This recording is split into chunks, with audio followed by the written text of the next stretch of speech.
तो hello everyone, कैसे हैं आप सब लोग। I hope each and every one of you is doing absolutely good. My name is doctor Vipin Kumar Sharma and मैं आप सभी लोगों का तहे दिल से स्वागत करता हूं हमारे इस प्यार से बैच यकीन नीट 2.0 के अंदर। अगर आप सभी लोग मुझे ठीक तरीके से देख पा रहे हैं, सुन पा रहे हैं, then give me a big fat thumbs up और a big red heart in the chat section so that we can start today's beautiful session up, जहां पर हम लोग प्रोकैरियोटिक सेल के चीथड़े उड़ाने वाले हैं। कैसा है जारविस समाज, बता दो ना। Good afternoon everyone, good afternoon, सुस्वागतम सभी भाइयों बहनों का स्वागत है वीपू भैया के इस क्लास के अंदर। कैसे हैं सब लोग, फटाफट अपने हालचाल बताइए जिससे कि हम लोग आगे बढ़ सकें एंड प्रोकैरियोटिक सेल की डिस्कशन बहुत ही कॉन्क्रीट तरीके से कर सकें। हम लोग कोशिश करेंगे कि आज और कल में हम लोग प्रोकैरियोटिक सेल को कंप्लीटली रैप कर दें, जिससे कि शनिवार वाली क्लास में हम लोग यूकैरियोटिक सेल की तरफ बढ़ रहे हों और नेक्स्ट वीक किसी भी हालत में हम इस चैप्टर को रैप कर दें, जिससे कि हम लोग सेल साइकिल सेल डिवीजन की ओर बढ़ जाएं, साइटोलॉजी बहुत जल्दी खत्म हो जाए, वो भी बेसिक कॉन्सेप्ट्स अच्छे से क्लियर करने के साथ साथ, जिससे हम सिस्टमैटिक्स की ओर बढ़े एंड देन आफ्टर अपने सिलेबस को ट्रैक पे रखें, खूब सारी प्रैक्टिस करें, खूब सारे मॉक्स दें और एकदम अपने 180 नंबर सिक्योर कर लें साथ साथ। यस, चलो मेरे भाई, मैं भी अच्छा हूं, बहुत शानदार, very good, very well done. आओ मेरे भाई, सबसे पहले मैंने आपको एक डायग्राम बनवाया था। वो डायग्राम आई होप आप सभी लोगों ने बना लिया होगा लास्ट क्लास में। वो डायग्राम कुछ ऐसा दिखता था। क्या ये मेरे सभी भाइयों बहनों की कॉपी के अंदर बना हुआ है? इफ यस, एक बार लाल कलर के दिलों की बारिश कर दीजिए। क्या ये डायग्राम हम सबने बना लिया था? अब हम इस डायग्राम में से एक एक चीज को वन बाय वन उठाएंगे और उसकी डिटेल्ड स्टडी, कॉन्क्रीट स्टडी करते हुए चलेंगे और मेरे भाई हर चीज को बहुत बारीकी से समझेंगे। कुछ ऐसी चीजें हैं जो इस डायग्राम में है नहीं, उनके बारे में भी चर्चा करेंगे हम। यस, तो यहां पर देखो मेरे भाई, मैं आपको दोबारा से पूरा डायग्राम एक बार डिक्टेट कर देता हूं। तो जिसने बनाया है, जाहिर सी बात है आपको सिर्फ सुनना है, जिसने नहीं बनाया बाद में बना लेना, एक पन्ना छोड़ दीजिए, आराम से सिर्फ मेरी बातों को सुनिए। मैं यहां पर बना चुका हूं मेरे भाई एक सेल वॉल। ये जो ऑरेंज कलर की लेयर है, ये क्या है? ये सेल वॉल है बैक्टीरिया की। ये बैक्टीरिया की सेल वॉल है। तो एक ये लेयर मैंने बनाई, सर बिल्कुल बना दी। This is our cell wall. Cell wall कैसी होती है? रिजिड होती है, यानी नाम ही है वॉल, यानी दीवार। तो जैसे आपके कमरे की दीवारें अब हिल नहीं सकती, आपके कमरे का साइज जितना है उतना ही रहेगा। एक बार अगर आपने दीवारें बना दी, दीवारें पक गई, तो वो दीवारें अब बड़ी छोटी नहीं होने देंगी आपके कमरे को। आपके कमरे का साइज फिक्स हो गया। सेम इसी तरीके से जब भी कोई सेल नया नवेला बनता है, बहुत ही नया नया सा कोई सेल बनता है, तो उसकी सेल वॉल कच्ची होती है और वो कच्ची सेल वॉल ग्रो कर सकती है। कच्ची है तो थोड़ी सी फ्लेक्सिबल होगी, ग्रो कर सकेगी।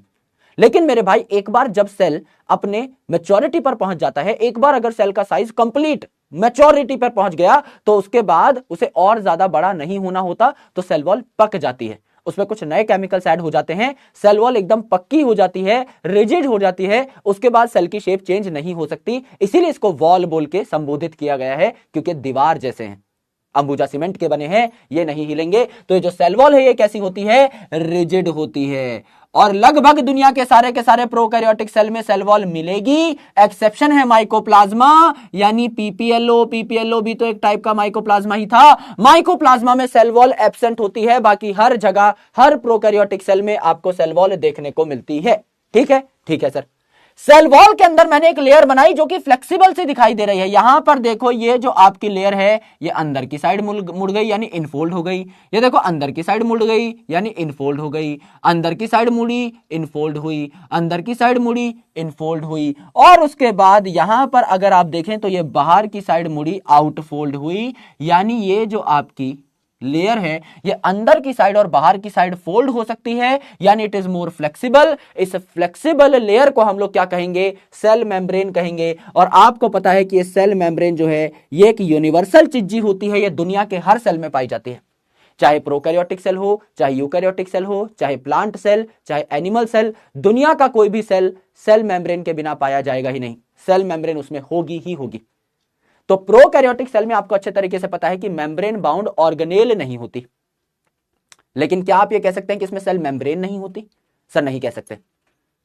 सेल मेम्ब्रेन तो दुनिया के हर सेल में पाई जाएगी। यहां इस पिंक कलर की मेम्ब्रेन के अलावा कोई और मेम्ब्रेन नहीं होगी, तब यह सेल प्रोकैरियोटिक कहला रहा है।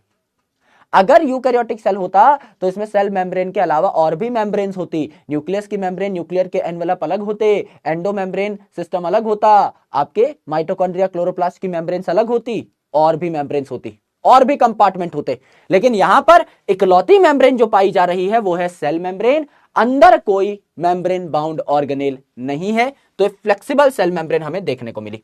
ठीक है जी, ठीक है। मेन जो डीएनए है इस बैक्टीरिया का वो ये है, मेन डीएनए, सबसे बड़ा डीएनए, ये double stranded circular DNA, double stranded यानी दो स्ट्रैंड, दो धागे आपस में इस प्रकार से गुथे हुए हैं, इसे डबल स्ट्रैंडेड सर्कुलर डीएनए कहा जाता है, क्योंकि ये सर्कुलर सा है। इसे न्यूक्लियोइड कह दिया, इसे जीनोफोर कह दिया, इसे प्यार से बैक्टीरिया का सिंगल क्रोमोसोम कह दिया। हमें पता है क्रोमोसोम ऐसा नहीं दिखाई देता, सिर्फ प्यार से दिल रखने के लिए इसे बैक्टीरिया का सिंगल क्रोमोसोम कह दिया। इसे जीनोमिक डीएनए भी कह दिया या मेन डीएनए भी कह दिया। सर इसे मेन डीएनए क्यों कहा? क्योंकि इसके अलावा भी और छोटे छोटे डीएनए के टुकड़े यहां पर होते हैं, जिनको हम लोगों ने क्या कह डाला? प्लाज्मिड कह डाला। ये भी आपके सर्कुलर टुकड़े हैं डीएनए के छोटे छोटे, ये एडिशनल होते हैं, तो इन्हें कहा एक्स्ट्रा क्रोमोसोमल। ये मेन डीएनए से एक्स्ट्रा हैं, मेन क्रोमोसोम से एक्स्ट्रा हैं, इसीलिए इन्हें एक्स्ट्रा क्रोमोसोमल कह दिया। अदर देन दैट, ये जो काला काला स्पेस है तुरुरु तुरुरु, इसका नाम है साइटोप्लाज्म, यानी साइटो यानी सेल का प्लाज्मा। यानी मेरे भाई ये सेमी फ्लूइड मैट्रिक्स है जिसमें सेल की सारी फंक्शंस हो रही होंगी, सारे के सारे केमिकल रिएक्शंस हो रहे होंगे, इसे साइटोप्लाज्म कह दिया, काले काले स्पेस को। ये जो सेल मेम्ब्रेन है, मैंने बोला अंदर की साइड भी फोल्ड हो जाएगी, तो अंदर की साइड फोल्ड होकर के क्या बना सकती है? मीजोजोम बना सकती है। अंदर की साइड ही फोल्ड होकर ये क्या बना सकती है? क्रोमेटोफोर बना सकती है। एंड बाहर की साइड फोल्ड होकर ये क्या बना सकती है? एक लंबा सा चोटी जैसा फ्लैजेला बना सकती है। ये आपके सरफेस स्ट्रक्चर हो जाएंगे। मैंने आपको एक और चीज बताई थी कि मेरे भाई यहां पर प्रोकैरियोटिक सेल में राइबोसोम भी पाए जाते हैं। क्यों? क्योंकि मेम्ब्रेन लेस होते हैं, मेम्ब्रेन लेस होते हैं, तो ये राइबोसोम भी यहां पर देखने को मिलेंगे। प्रोकैरियोट्स में 70s राइबोसोम पाए जाते हैं, तो 70s राइबोसोम यहां पर आपको देखने को मिले। अदर देन दैट स्टोरेज के लिए कुछ बॉडीज पाई जाएंगी, क्योंकि आपके प्रोकैरियोटिक सेल में कोई मेम्ब्रेन बाउंड ऑर्गेनेल्स तो होती नहीं है, तो इनके ऊपर कोई मेम्ब्रेन नहीं है। ये नंगे पुंगे से स्ट्रक्चर पाए जाएंगे, जिनको हमने क्या कहा? इंक्लूजन बॉडीज कह दिया। इन सब के बारे में हमें अब एक एक करके पढ़ना है, एक एक करके जानना है।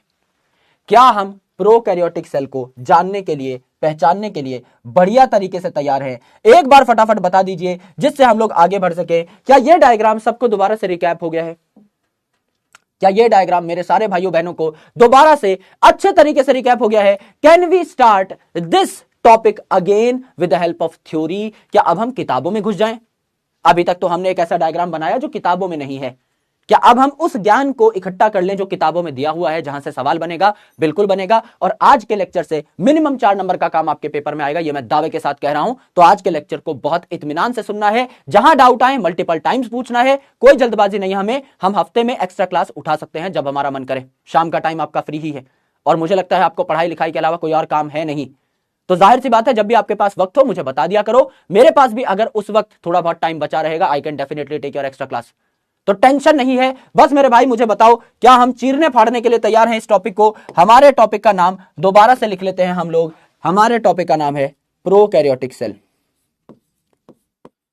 प्रोकैरियोटिक सेल, जिसकी बेसिक प्रॉपर्टीज के बारे में हम लोग जान चुके हैं। Prokaryotic cell.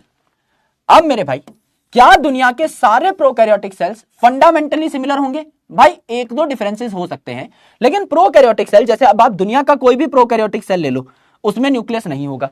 दुनिया का कोई भी प्रोकैरियोटिक सेल ले लो, उसमें सेल मेम्ब्रेन होगी। दुनिया के किसी भी प्रोकैरियोटिक सेल में साइटोप्लाज्म होगा, इंक्लूजन बॉडी होगी, मीजोजोम होगा। तो ओवरऑल दुनिया के सारे प्रोकैरियोटिक सेल मोर और लेस सेम ही तो होते हैं, एक आधा ही तो कोई डिफरेंस है। सर बात समझ में आ गई? तो यहां पर आप क्या लिख सकते हो?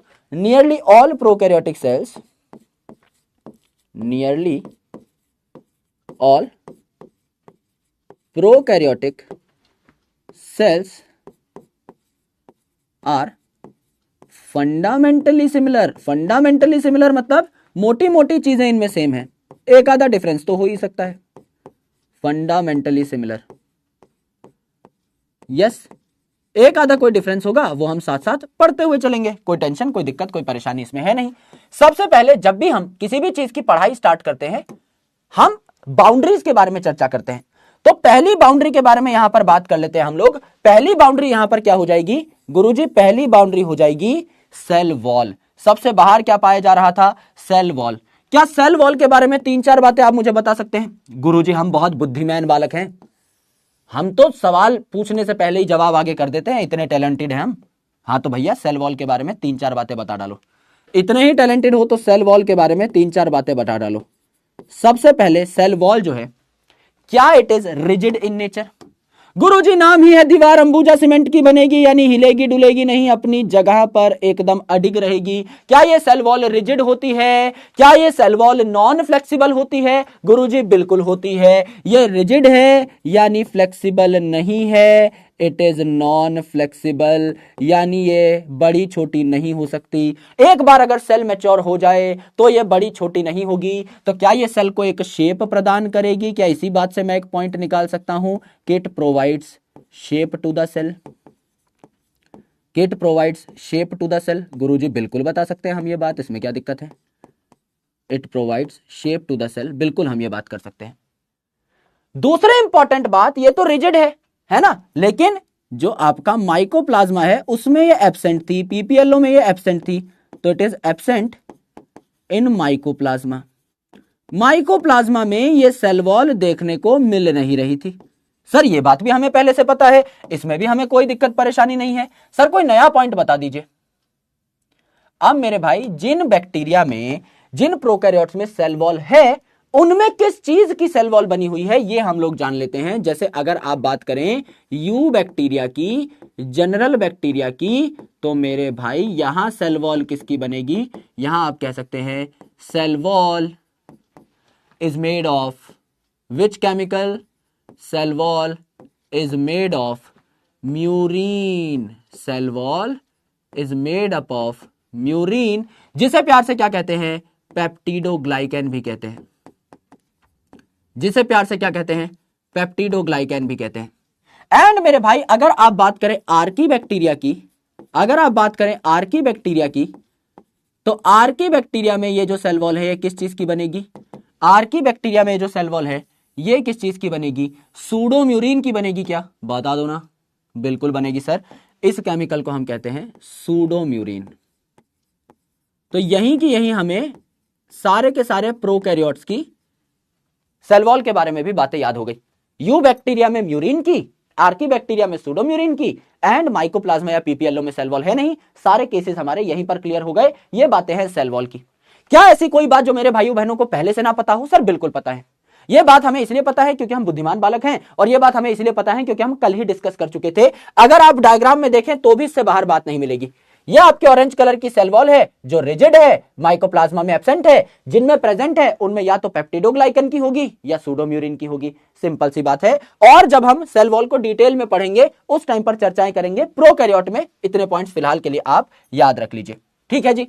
इसके अंदर एक और लेयर होती है, इसके अंदर एक और लेयर होती है जिसको हम लोगों ने प्यार से क्या कह दिया? सेल वॉल के अंदर एक और लेयर है जिसको हमने प्यार से क्या कह दिया? सेल मेम्ब्रेन कह दिया या प्लाज्मा मेम्ब्रेन कह दिया? गुरुजी इसको हमने कह दिया सेल मेम्ब्रेन या प्लाज्मा मेम्ब्रेन। बचपन से आज तक जितना ज्ञान आपने जुटाया है, सारा का सारा ज्ञान यहां पे उलट दीजिए इन द चैट सेक्शन। ये जो आपकी सेल मेम्ब्रेन है, ये प्लाज्मा मेम्ब्रेन है, ये अंदर की साइड और बाहर की साइड फोल्ड हो रही है अलग अलग चीजें बनाने के लिए। तो क्या ये फ्लेक्सिबल होगी? सर ये बिल्कुल फ्लेक्सिबल होगी। देश का बच्चा बच्चा जानता है कि ये फ्लेक्सिबल होगी, बिल्कुल फ्लेक्सिबल होगी। एंड मेरे भाई, ये फ्लेक्सिबल होने के साथ साथ एक और पॉइंट आप यहां पर लिख सकते हैं, it is selectively permeable. It is selectively permeable. हमेशा याद रखिएगा कि जो सेल मेम्ब्रेन है वो डिसाइड करती है कि बाहर का कौन सा मॉलिक्यूल सेल के अंदर आएगा और सेल के अंदर का कौन सा मॉलिक्यूल बाहर जाएगा। यानी ये वो मेन दरवाजा है जिसको तोड़ करके मॉलिक्यूल्स अंदर आ सकते हैं या सेल के अंदर से बाहर जा सकते हैं। सेल मेम्ब्रेन डिसाइड करेगी कौन अंदर रहेगा कौन बाहर रहेगा। यस, ये है सबसे ज्यादा मेन लेयर। एंड इसीलिए एनसीईआरटी में एक बात लिखी गई है, जब हम आगे बढ़ेंगे तो मैं आपको सेल मेम्ब्रेन की जब डिटेल्ड डिस्कशन कराऊंगा तो मैं आपको बता रहा हूंगा कि सेल मेम्ब्रेन के बारे में एनसीईआरटी में एक और पॉइंट लिखा गया है, that it interacts with the outside world. बाहर की दुनियादारी से ये इंटरैक्ट करती है। कोई मॉलिक्यूल मुंह उठा के अंदर चला आ रहा है, अगर सेल मेम्ब्रेन को नहीं चाहिए वो मॉलिक्यूल सेल के अंदर, तो उसकी गुद्दी पे लात मार के बाहर भगा दिया जाएगा। और कोई मॉलिक्यूल अगर सेल के अंदर नहीं चाहिए, उसे बाहर भेजना है, तो लात मार के उसको बाहर भी कर दिया जाएगा। कौन अंदर आएगा, उसके लिए गेट खोलना है या नहीं, कौन बाहर जाएगा, ये सारे डिसीजन किसके हैं? सेल मेम्ब्रेन के। इसीलिए इसे कहा सिलेक्टिवली परमिएबल। इसीलिए यहां क्या कह दिया, सिलेक्टिवली परमिएबल, यानी ये सिलेक्ट करता है कि कौन अंदर जाएगा कौन बाहर जाएगा। तो आप एक और पॉइंट लिख सकते हैं, it interacts with the outside world, यही लिख सकते हैं, आगे भी लिखवा दूंगा, it interacts with outside world, बाहर की दुनिया से कौन सा मसाला अंदर आएगा एंड अंदर से कौन सा मसाला दुनियादारी में जाएगा, ये कौन डिसाइड करता है, सेल मेम्ब्रेन डिसाइड करती है। It is flexible in nature. Sir बात समझ में आ गई, बात समझ में आ गई बढ़िया तरीके से। तो ये हमारी पिंक कलर की सेल मेम्ब्रेन है जो कि आपकी फ्लेक्सिबल है, अंदर की साइड या बाहर की साइड फोल्ड हो पा रही है तो फ्लेक्सिबल है। एंड मेरे दोस्त ये सिलेक्टिवली परमिएबल भी है। एक और चीज कि क्या ये दुनिया के हर सेल में पाई जाएगी, क्या ये यूनिवर्सल भी है? यस गुरुजी, ये तो यूनिवर्सल भी है। तो ये बात भी हमें समझ में आती है, it is universal also, it is universal also. ये दुनिया के हर सेल में पाया जाएगा क्या? बिल्कुल पाया जाएगा गुरुजी, कोई नहीं रोक सकता, दुनिया के हर सेल में पाया जाएगा, इसे सेल मेम्ब्रेन कहते हैं। तीसरी इंपॉर्टेंट चीज जो है काला काला स्पेस तुरुरु तुरुरु, उसके बारे में चर्चा कर लेते हैं। यह है हमारा राज दुलारा साइटोप्लाज्म। साइटोप्लाज्म, क्या ये जो साइटोप्लाज्म है ये भी दुनिया के हर सेल में पाया जाता है? बिल्कुल पाया जाता है गुरुजी। तो क्या ये यूनिवर्सल हो जाएगा? बिल्कुल हो जाएगा गुरुजी। क्या ये सेमी फ्लूइड हो जाएगा? बिल्कुल हो जाएगा गुरुजी। क्या यही आपके सारे के सारे केमिकल रिएक्शंस होंगे? बिल्कुल होंगे। तो क्या यही सेल को लिविंग स्टेट में रखने का काम करेगा? बिल्कुल करेगा। ये सारे पॉइंट हम पहले से जानते हैं, बार बार अलग अलग तरीके से लिखने की जरूरत नहीं है, सिर्फ इतना लिख लीजिए कि ये सेमी फ्लूइड है और यूनिवर्सल है, इतने में ही हमारा काम चल जाएगा। क्या इतनी बातें मेरे सारे शेर और चीतों को पहले से पता थी, हाँ या ना? एक बार बता दीजिए। क्या इतनी बातें हम सब समझदार व्यक्तियों को, देश के युवाओं को पहले से पता थी? सर बिल्कुल पहले से पता थी। इसमें तो हमें जरा सी भी टेंशन नहीं है, हम 3 चीजें पढ़ चुके हैं और हमने जरा सी बुद्धि नहीं लगाई। यह सारी बातें तो हमारे जहन में पहले से फिट थी गुरुजी।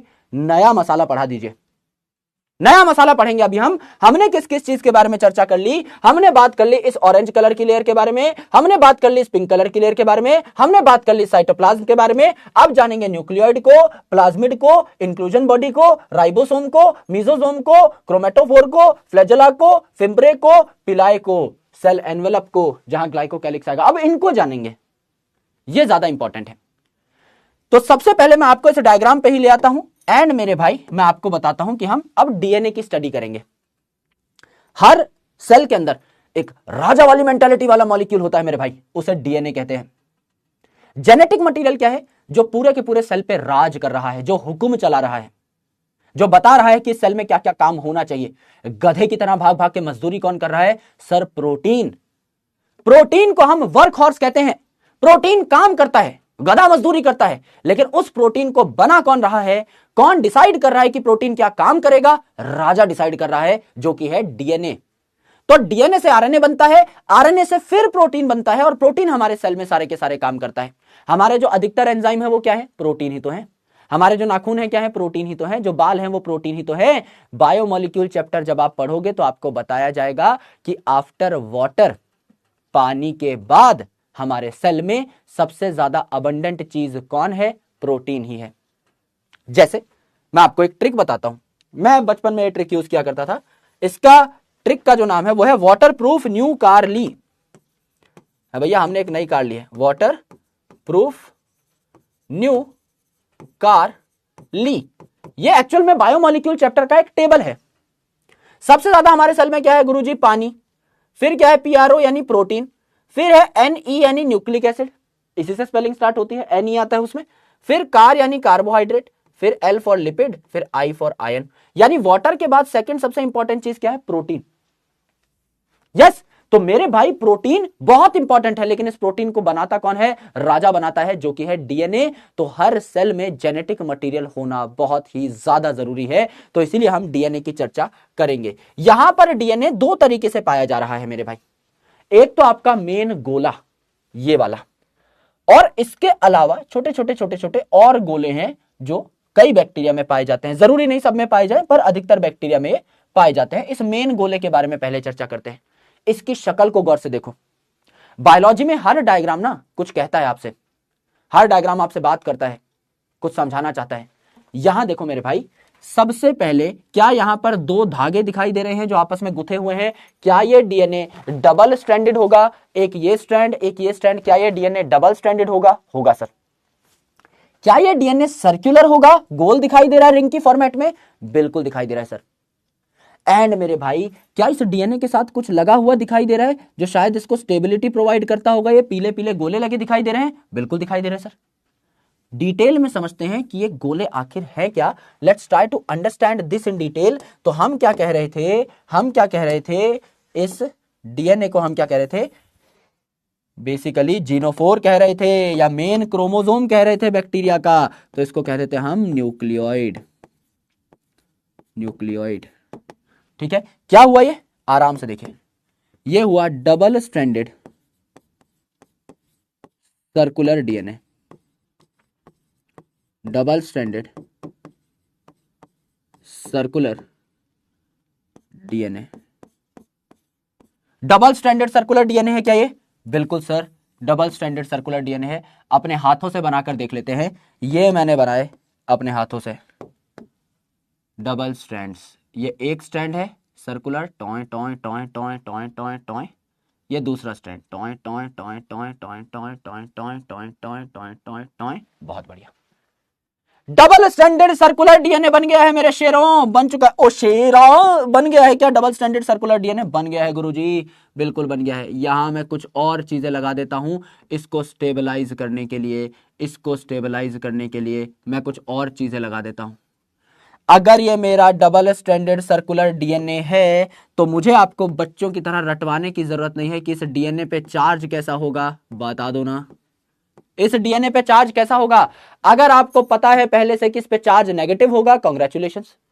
क्योंकि डीएनए या दुनिया का कोई भी न्यूक्लिक एसिड तीन चीजों से मिलकर बनता है, नाइट्रोजनस बेस, शुगर और फॉस्फेट। और फॉस्फेट का चार्ज होता है PO4 3 नेगेटिव। अगर डीएनए फॉस्फेट से बना है तो नेगेटिवली चार्ज होगा। नहीं पता है, छोड़ दो, अभी कोई दिक्कत नहीं है। सर हमारे बेसिक कॉन्सेप्ट अच्छे नहीं है सर, हमें नहीं पता कि नाइट्रोजनस बेस क्या होता है, हमें नहीं पता शुगर क्या होती है, हमें नहीं पता फॉस्फेट क्या होता है। कोई बात नहीं, तुम्हारे पास आंखें हैं गुरुजी, तो ये देख सकते हैं गुरुजी। डीएनए में N आ रहा है गुरुजी, इट इज नेगेटिवली चार्ज्ड। बस अभी इतना समझ लो, इट इज नेगेटिवली चार्ज्ड। अगर डीएनए नेगेटिवली चार्ज है मेरे शेर, अगर डीएनए नेगेटिवली चार्ज है तो इसको स्टेबिलिटी प्रदान करने के लिए मैं यहां पर क्या लेकर के आऊंगा? पॉजिटिवली चार्ज प्रोटीन लेकर के आऊंगा। बिल्कुल लेकर के आऊंगा। ये क्या है? पॉलीअमीन प्रोटीन्स।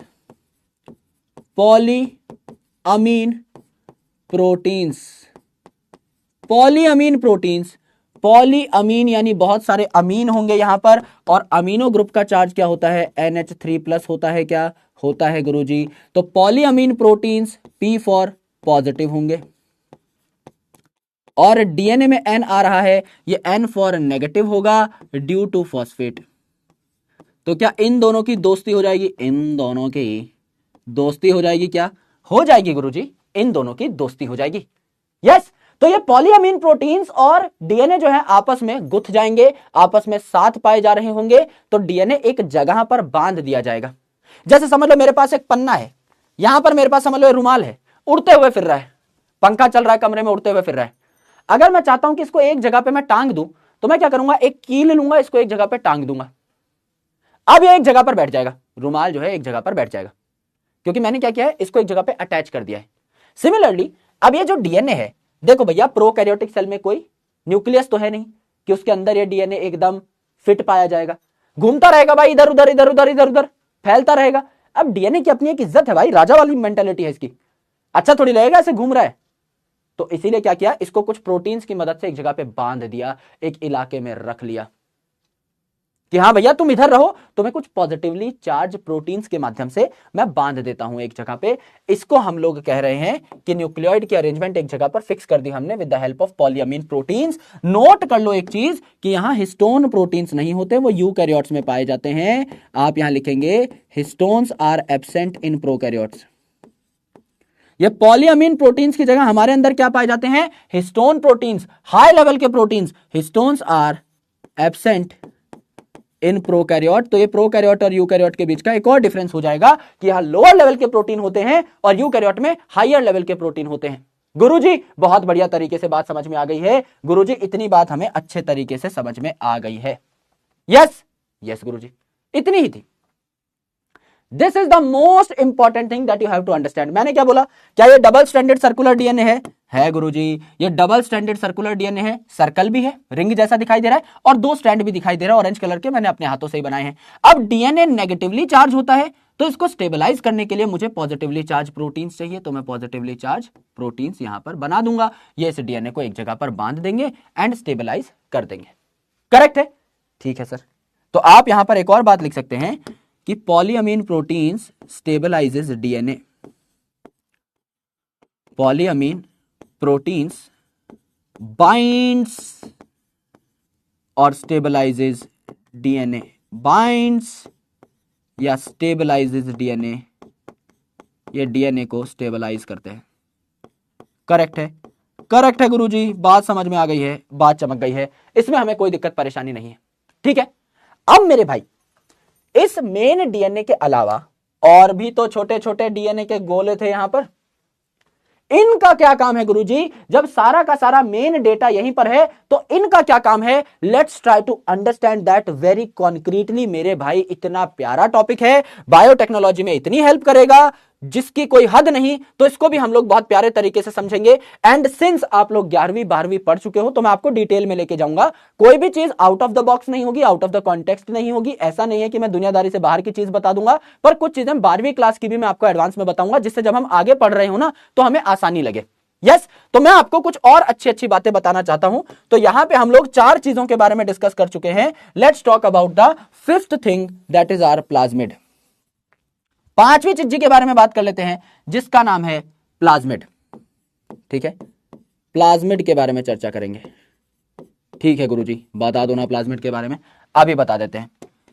सबसे पहले जो चीजें हमें दिखाई दे रही हैं साक्षात हमारी आंखों से, उन आंखों की चीजों को हम लोग देख लेते हैं। आओ भैया, इस पर्टिकुलर गोले को हम लोग कह रहे थे मेन क्रोमोसोम या single chromosome of the bacteria. Yes, इसे हम कह रहे थे सिंगल क्रोमोसोम। इस क्रोमोसोम के अलावा जितना भी डीएनए पाया जा रहा है बैक्टीरिया में, क्या इसका नाम हो जाएगा? Extra chromosomal. हाँ के ना? यस गुरुजी, मेन क्रोमोसोम के अलावा जो भी चीज पाई जा रही है, इसका नाम होगा क्रोमोसोम से एक्स्ट्रा डीएनए, यानी extra chromosomal DNA, extra chromosome DNA, main chromosome से हटके जो डीएनए है। यस, पहला पॉइंट।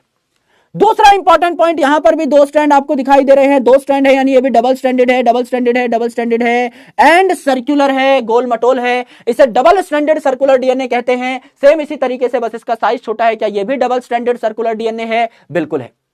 एंड मेरे दोस्त, ये अपनी कॉपी बना सकता है बिना इस मेन डीएनए की परमिशन के, यानी ये इंडिपेंडेंट भी है, ये सेल्फ रेप्लिकेटिंग भी है, ये अपनी खुद की कॉपीज बना सकता है बिना किसी की इजाजत के। इंडिपेंडेंट है।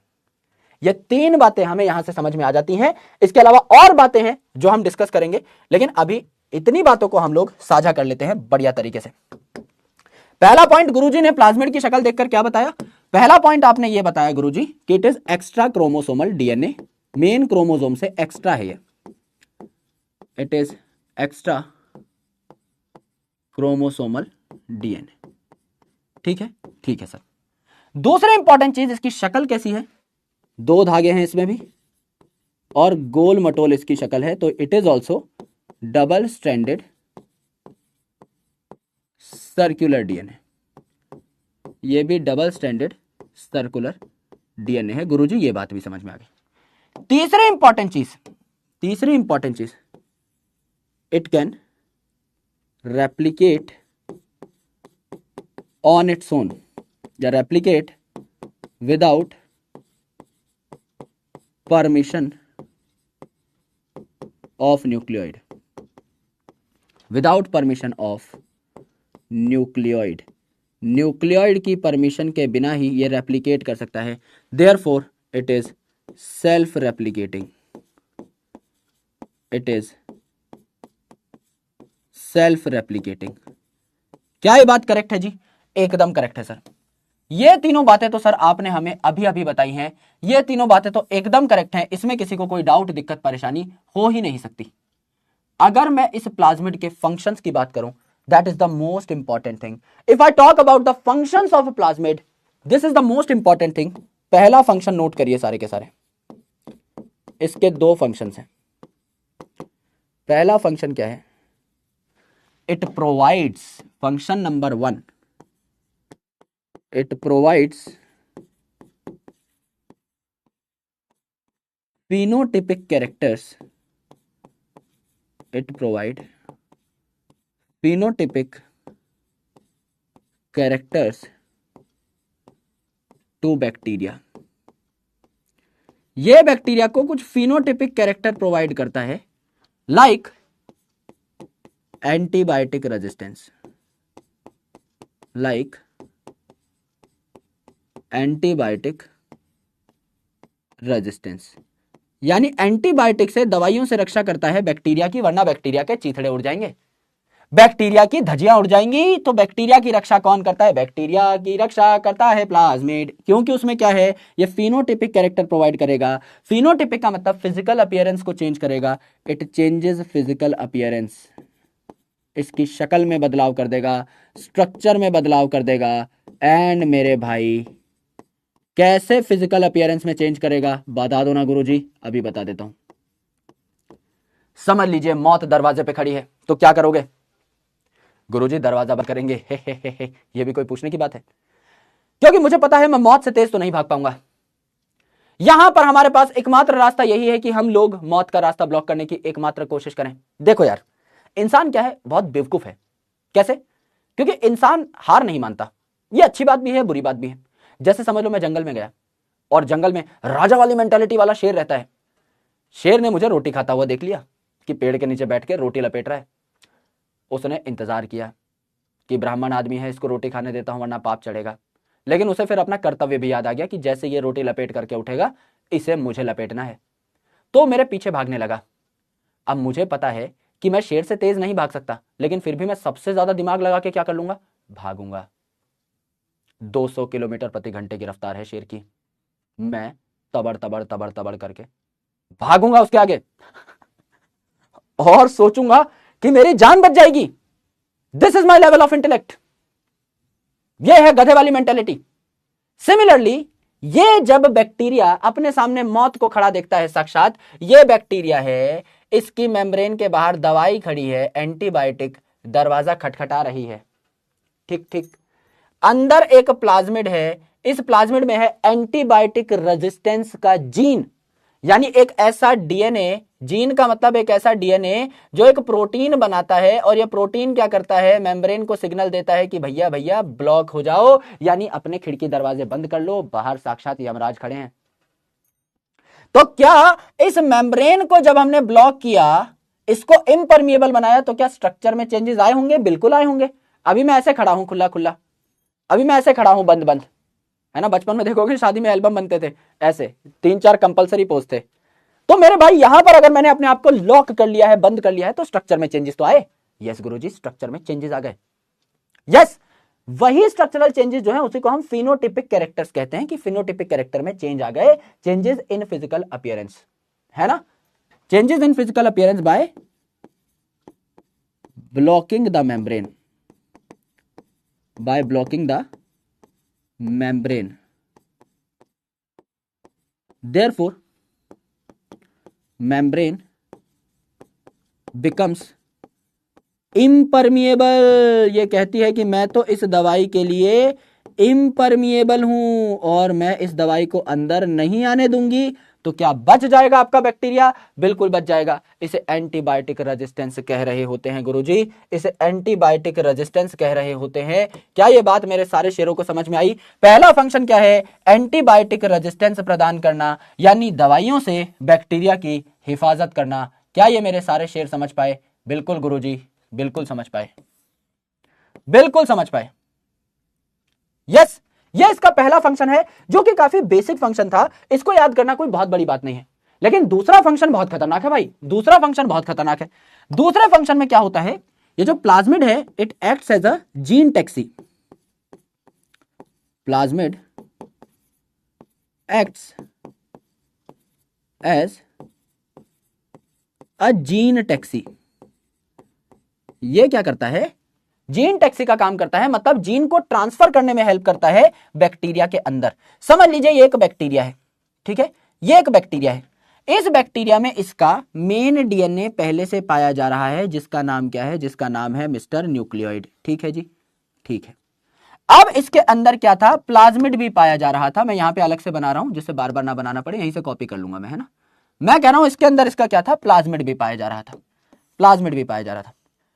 अब मैंने क्या किया, दिमाग लगाया। मैंने क्या किया, दिमाग लगाया, सारा ही दिमाग लगा दिया। देश में जितना दिमाग था सबसे थोड़ा थोड़ा मांगा और पूरा दिमाग लगा दिया, सारी बुद्धि एक जगह इकट्ठी करके डाल दी। क्या किया मैंने कि मैं चाहता हूं कि ये बैक्टीरिया मेरा इंसुलिन बनाए, मेरा प्रोटीन ये बैक्टीरिया बनाए।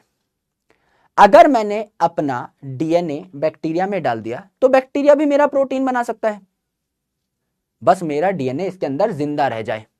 तो मैंने क्या किया, बुद्धि लगाई, मैंने अपना डीएनए निकाला, मैंने अपना डीएनए निकाला, या मैं कह दूं मैंने अपना इंसुलिन का जीन निकाला और मैंने सीधा सीधा बैक्टीरिया के अंदर डाल दिया।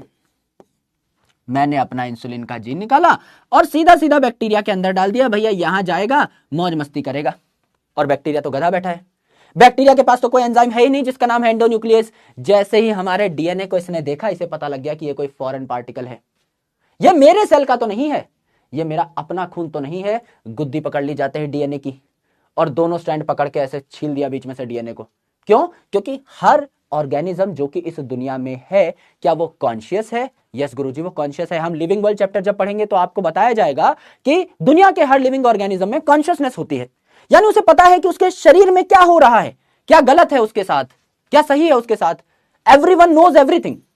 सिमिलरली हमारी बॉडी में भी जब कोई बैक्टीरिया आता है तो हमारे इम्यून सेल्स एक्टिवेट हो जाते हैं ना, यहां भी कुछ एंजाइम्स एक्टिवेट होंगे और हमारे डीएनए के चीथड़े उड़ा देंगे, हमारे डीएनए को काट पीट के रख देंगे। बिल्कुल सर जी, फाड़ के रख देंगे, तार तार कर देंगे। हमारा डीएनए अगर मैंने सीधा सीधा डाला, इसके टुकड़े हो जाएंगे और ये सरवाइव नहीं कर पाएगा। लेकिन हमने क्या किया, हमने इस डीएनए को सीधा बैक्टीरिया में नहीं डाला, ना ना ना, हमने इसकी ट्रेनिंग कराई। हमने इस डीएनए का नाम रखा हमजा अली मजारी। हमने इसकी ट्रेनिंग कराई। मापा गानी पानी पापा नी पा पानी धानी भानी पानी पानी पानी सा आंधी बने के आया है। इसने क्या किया, एक प्लाज्मिड से दोस्ती कर ली। इसने एक प्लाज्मिड से दोस्ती कर ली, है ना, एक पाकिस्तानी इंसान के साथ इसने दोस्ती कर ली और इतनी गहरी दोस्ती कर ली कि इसे हर चप्पे चप्पे तक ले जाए खुद ही। यस, तो इसने क्या किया, प्लाज्मिड से दोस्ती कर ली। अब ये प्लाज्मिड गया बैक्टीरिया में, ठक ठक ठक ठक, कौन है, प्लाज्मिड है। अरे भैया तुम तो अपने ही घर के आदमी हो, प्लाज्मिड भैया आओ आओ इस प्लाज्मिड के साथ। गुरुजी मेरा छोटा भाई है, मेरा दोस्त है, मेरा मित्र है, ये भी साथ आया है। हाँ हाँ, तुम्हारा मित्र हमारा मित्र, आओ भैया आओ। अब भैया इसके चीथड़े नहीं उड़ेंगे, क्यों? क्योंकि मेरे भाई अब ये दोस्ती यारी करके गया है, मित्रता के भाव से गया है। अब इसको कोई नहीं मारेगा। अब it is very safe because it has coupled itself with the plasmid. किसी जाने पहचाने के साथ जाओगे तो तुम भी जाने पहचाने ही गिने जाओगे। अब तुम मेरे साथ कहीं किसी इवेंट में गए, मैं बोल रहा हूं छोटा है मेरा भाई है, तो कोई तुम्हें लात मार के निकालेगा थोड़ी। और हो सकता है तुम खुद चले जाओ कि हाँ मैं आ गया हूं बिना बुलाए, हो सकता है तुम्हारी गुद्दी भी नाप दी जाए, है ना, सिक्योरिटी वाले तुम पे हमला कर दें। तो यहां पर ये जो है प्लाज्मिड अली मजारी, ये यहां पर लेकर गया है हमारे भाई को और बैक्टीरिया के अंदर पहुंचा दिया। अब मैंने बताया जो प्लाज्मिड है ये इंडिपेंडेंटली रेप्लिकेट कर सकता है, कर सकता है। अपनी एक कॉपी बनाएगा, 2 कॉपी बनाएगा, 3 कॉपी बनाएगा, मल्टीपल कॉपी बनाएगा। जितनी कॉपी उतना डीएनए हमारा वाला भी, उतना ज्यादा आरएनए, उतना ज्यादा प्रोटीन, बढ़िया मजा आ जाएगा गुरुजी। तो हमें अपना जो इंसुलिन है वो बैक्टीरिया से बनाना होता है, तो हम अपना डीएनए चाहेंगे बैक्टीरिया के अंदर पहुंच जाए। सीधा डीएनए डालेंगे, टुकड़े टुकड़े हो जाएंगे, तो प्लाज्मिड के थ्रू डालते हैं। This is very important. जिनको समझ में नहीं आया दोबारा से बताता हूं, हो सकता है किन्हीं की बायोटेक वीक हो, कोई दिक्कत नहीं है मेरे शेर, बार बार पढ़ेंगे, डोंट वरी। मैंने कहा कि समझ लो ये बैक्टीरिया है, आराम से समझते हैं, लेमैन लैंग्वेज में रखते हैं इसको, बहुत आसान रखते हैं। मैंने कहा ये एक बैक्टीरिया है पिंक कलर का। अगर इस बैक्टीरिया में आप किसी और ऑर्गेनिज्म का डीएनए डालोगे या कोई भी मॉलिक्यूल डालोगे, क्या उस पर हमला कर दिया जाएगा? बिल्कुल कर दिया जाएगा सर। हम अपने मॉलिक्यूल्स की ही रक्षा करेंगे, कोई और मॉलिक्यूल बाहर से आएगा तो उस पर तो हमला ही करेंगे ना। मेरी बॉडी में कोई वॉर्म आ जाए, कोई पैरासाइट आ जाए, उस पर तो मैं हमला ही करूंगा ना। करूंगा सर, बिल्कुल करूंगा। उसके लिए मैंने WBCs पाल रखे हैं अपने खून के अंदर, वो उस पर हमला करेंगे। सिमिलरली जो बैक्टीरिया है इसके अंदर हमारा डीएनए अगर आएगा तो इस पर हमला करेगा। इट इज वेरी इंपॉर्टेंट कि मैं अपना डीएनए इस तरीके से डालूं कि बैक्टीरिया को पता ही ना लगे कि कोई नया मॉलिक्यूल आया है। तो मैं उसको प्लाज्मिड के साथ कपल करके इन दोनों डीएनए को मैं जोड़ देता हूं। प्लाज्मिड भी क्या है, डबल स्टैंडर्ड सर्कुलर डीएनए है, ये भी हमारा डबल स्टैंडर्ड डीएनए है। इसको मैं जोड़ देता हूं ग्लू की मदद से। डीएनए लाइगेज कहते हैं, गोंद कहते हैं, सिंपल अभी गोंद मान लो कि एक गोंद है जो इन दोनों डीएनए को चिपका देगी। और इसको जब मैं बैक्टीरिया में डालूंगा, ये हरा हरा गोला, तो ये तो बैक्टीरिया के अंदर ही था, बैक्टीरिया को लगेगा ये तो अपना ही प्लाज्मिड आया है, उसको ले लेगा अंदर। यस यस गुरुजी, बात समझ में आ गई, बात समझ में आ गई गुरुजी। ये बात है कि ये जीन टैक्सी की तरह एक्ट करते हैं, यानी ये डीएनए ट्रांसफर में हेल्प करते हैं, यानी दे हेल्प इन ट्रांसफरिंग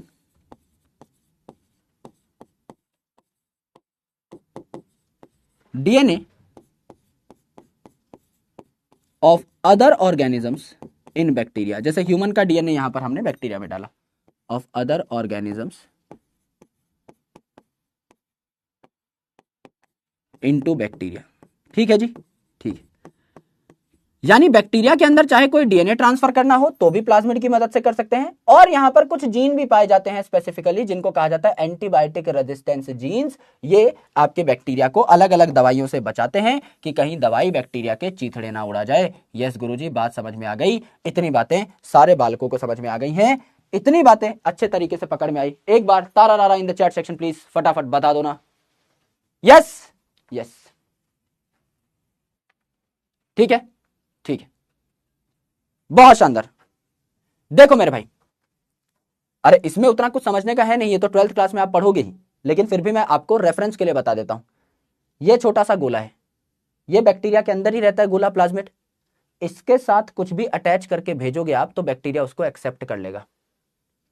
जैसे मेरे घर में आप आज के दिन में आ जाओ, टिंग टोंग आंटी जी मैं आ गया हूं, है ना, तो मम्मी को अगर खबर नहीं है कि तुम कौन हो तो नीचे फोन कर देंगे सिक्योरिटी में, कोई तो आ गया है भाई, बड़ी बड़ी आंखें ऐसे घूर घूर के देख रहा है हमको, है ना, और चिकलू को भी देख रहा था, क्योंकि उनको पता नहीं है, दे आर नॉट अवेयर कि कौन आया है। लेकिन अगर तुम मेरे साथ आ रहे हो, मैं बोल रहा हूँ मम्मी अपना जारविस है, हाँ तो एंट्री मिलेगी ना, बिल्कुल बैठ के चाय पानी पियेंगे, रोटी पानी खावे ना करेंगे, कोई घर उत्ते जावे ना, रोटी पानी खावे ना, सब होगा।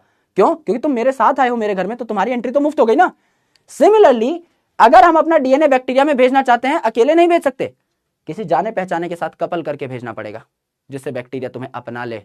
यस यस, इतनी ही बात है, बस इतना ही कंसेप्ट है, कुछ बहुत भारी भरकम नहीं है। ठीक है ठीक है, आइए शेर, very good. This is your 5th thing जो कि हम लोगों ने पढ़ ली। ये 5वीं वो चीज है जिसके बारे में हम चर्चा कर चुके हैं, यानी cell wall, cell membrane, cytoplasm, nucleoid and your plasmid. इन 5 चीजों के बारे में हम लोग चर्चा कर चुके हैं। ठीक है, आओ भैया एक बार इनको एनसीईआरटी में देख लेते हैं। यहां तक हमने जो पढ़ी है, मैंने कहा organisation of prokaryotic cell is fundamentally similar. अधिकतर जो प्रोकैरियोट हैं ऑलमोस्ट सिमिलर हैं, एक आधा कोई डिफरेंस है वो हम चर्चा कर लेंगे। जैसे जितने भी प्रोकैरियोट्स हैं इनमें सेल वॉल होती है, एक्सेप्ट माइकोप्लाज्मा, सारी बातें लिख चुके हैं। जो सेमी फ्लूइड नेचर है आपका साइटोप्लाज्म का, वो भी यहां देखने को मिला, एनसीईआरटी में करेक्ट कर दिया, इसको सेमी फ्लूइड बोल दिया है। ठीक है, तो आप चाहो तो करेक्ट भी कर सकते हो, जिनके पास पुरानी एनसीईआरटी है। आपका साइटोप्लाज्म सेमी फ्लूइड है, प्रोकैरियोट यूकैरियोट दोनों में। कोई वेल डिफाइंड न्यूक्लियस है नहीं, कल ही लिखवा दिया था। जेनेटिक मटेरियल नंगा पुंगा होता है, क्यों? क्योंकि इसके ऊपर कोई वेल डिफाइंड न्यूक्लियर एनवेलप है ही नहीं।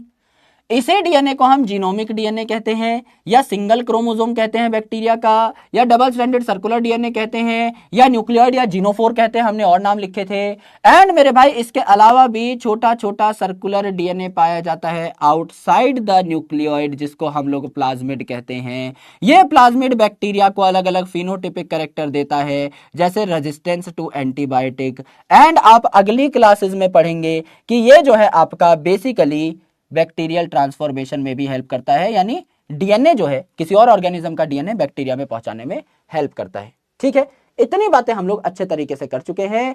हम लोग अच्छे तरीके से जान चुके हैं कि बैक्टीरिया के अंदर कोई मेम्ब्रेन बाउंड ऑर्गेनेल्स भी नहीं होती। इतना हम लोग सीख चुके हैं। This is what we have done अभी तक।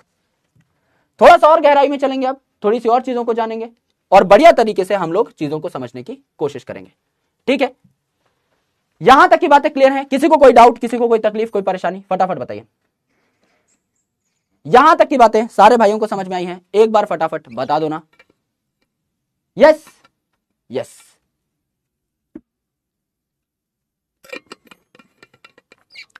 एंटीबायोटिक रेजिस्टेंस का मतलब क्या है? कोई दवाई है, जैसे स्पेसिफिक दवाई का अगर मैं नाम लूं, लेट्स से क्लोरमफेनिकॉल है, किसी बैक्टीरिया में रेजिस्टेंस है फॉर क्लोरमफेनिकॉल, और क्लोरमफेनिकॉल उसे मारने के लिए आ रही है, तो बैक्टीरिया मरेगा नहीं। क्यों? क्योंकि वो रेजिस्टेंट है। ठीक है, जैसे समझ लो मैं हूं, मुझे किसी अस्त्र शस्त्र से नहीं मारा जा सकता, किसी बीमारी से नहीं मारा जा सकता, इसीलिए प्रभु ने श्रद्धा जी को बनाया। सिमिलरली कोई बैक्टीरिया है जो क्लोरमफेनिकॉल से नहीं मर सकता, क्योंकि वो क्लोरमफेनिकॉल रेजिस्टेंट जीन लेके बैठा है, तो उसको किसी और दवाई से मारना पड़ेगा। उसको टेट्रासाइक्लिन से मारेंगे, उसको एम्पिसिलिन से मारेंगे, उसको पेनिसिलिन से मारेंगे, उसको किसी और से मारेंगे, उसका शस्त्र ढूंढेंगे कि भाई ये बच जाएगा, ये रेजिस्टेंट है, ये क्लोरमफेनिकॉल के लिए तो रेजिस्टेंट है, इसको मारने के लिए कुछ और जुगाड़ ढूंढना पड़ेगा, लेकिन इसके चीथड़े उड़ाने हैं हमको, कुछ ना कुछ करके मारना जरूर है इसको। यस, उसी हिसाब का जुगाड़ लगाना पड़ेगा, तब जाके बैक्टीरिया मरेगा। इसी पे तो पूरी की पूरी रिसर्च है, इसी पे तो पूरा का पूरा मेडिकल सिस्टम काम करता है कि कोई चीज मरेगी कैसे। यस यस भाई। आइए, अब कई लोग कह रहे हैं सर ग्लाइकोकैलिक्स आगे पढ़ाएंगे। अब कई लोग कह रहे हैं सर बैक्टीरिया के ऊपर तो ग्लाइकोकैलिक्स होती है, ग्लाइकोकैलिक्स का काम होता है प्रोटेक्शन करना, तो बैक्टीरिया अपने आप को बचा क्यों नहीं लेता? मेरे भाई, कोशिश करने वालों की सिर्फ हार ही नहीं हो रही आजकल, उनकी इज्जत और जान के चिथड़े भी उड़ जा रहे हैं। ग्लाइकोकैलिक्स होने का मतलब यह है कि बैक्टीरिया अपने आप को प्रोटेक्ट कर सकता है। सही बात है, हर बार प्रोटेक्ट कर ही लेगा, कहीं नहीं लिखा हुआ है। यह सिर्फ कोशिश कर सकता है, और कोशिश करना बहुत लाजमी है। लेकिन मेरे भाई, कोशिश करने वालों की हार हो रही है बहुत बुरी बुरी, मुंह के बल गिर जा रहे हैं वो।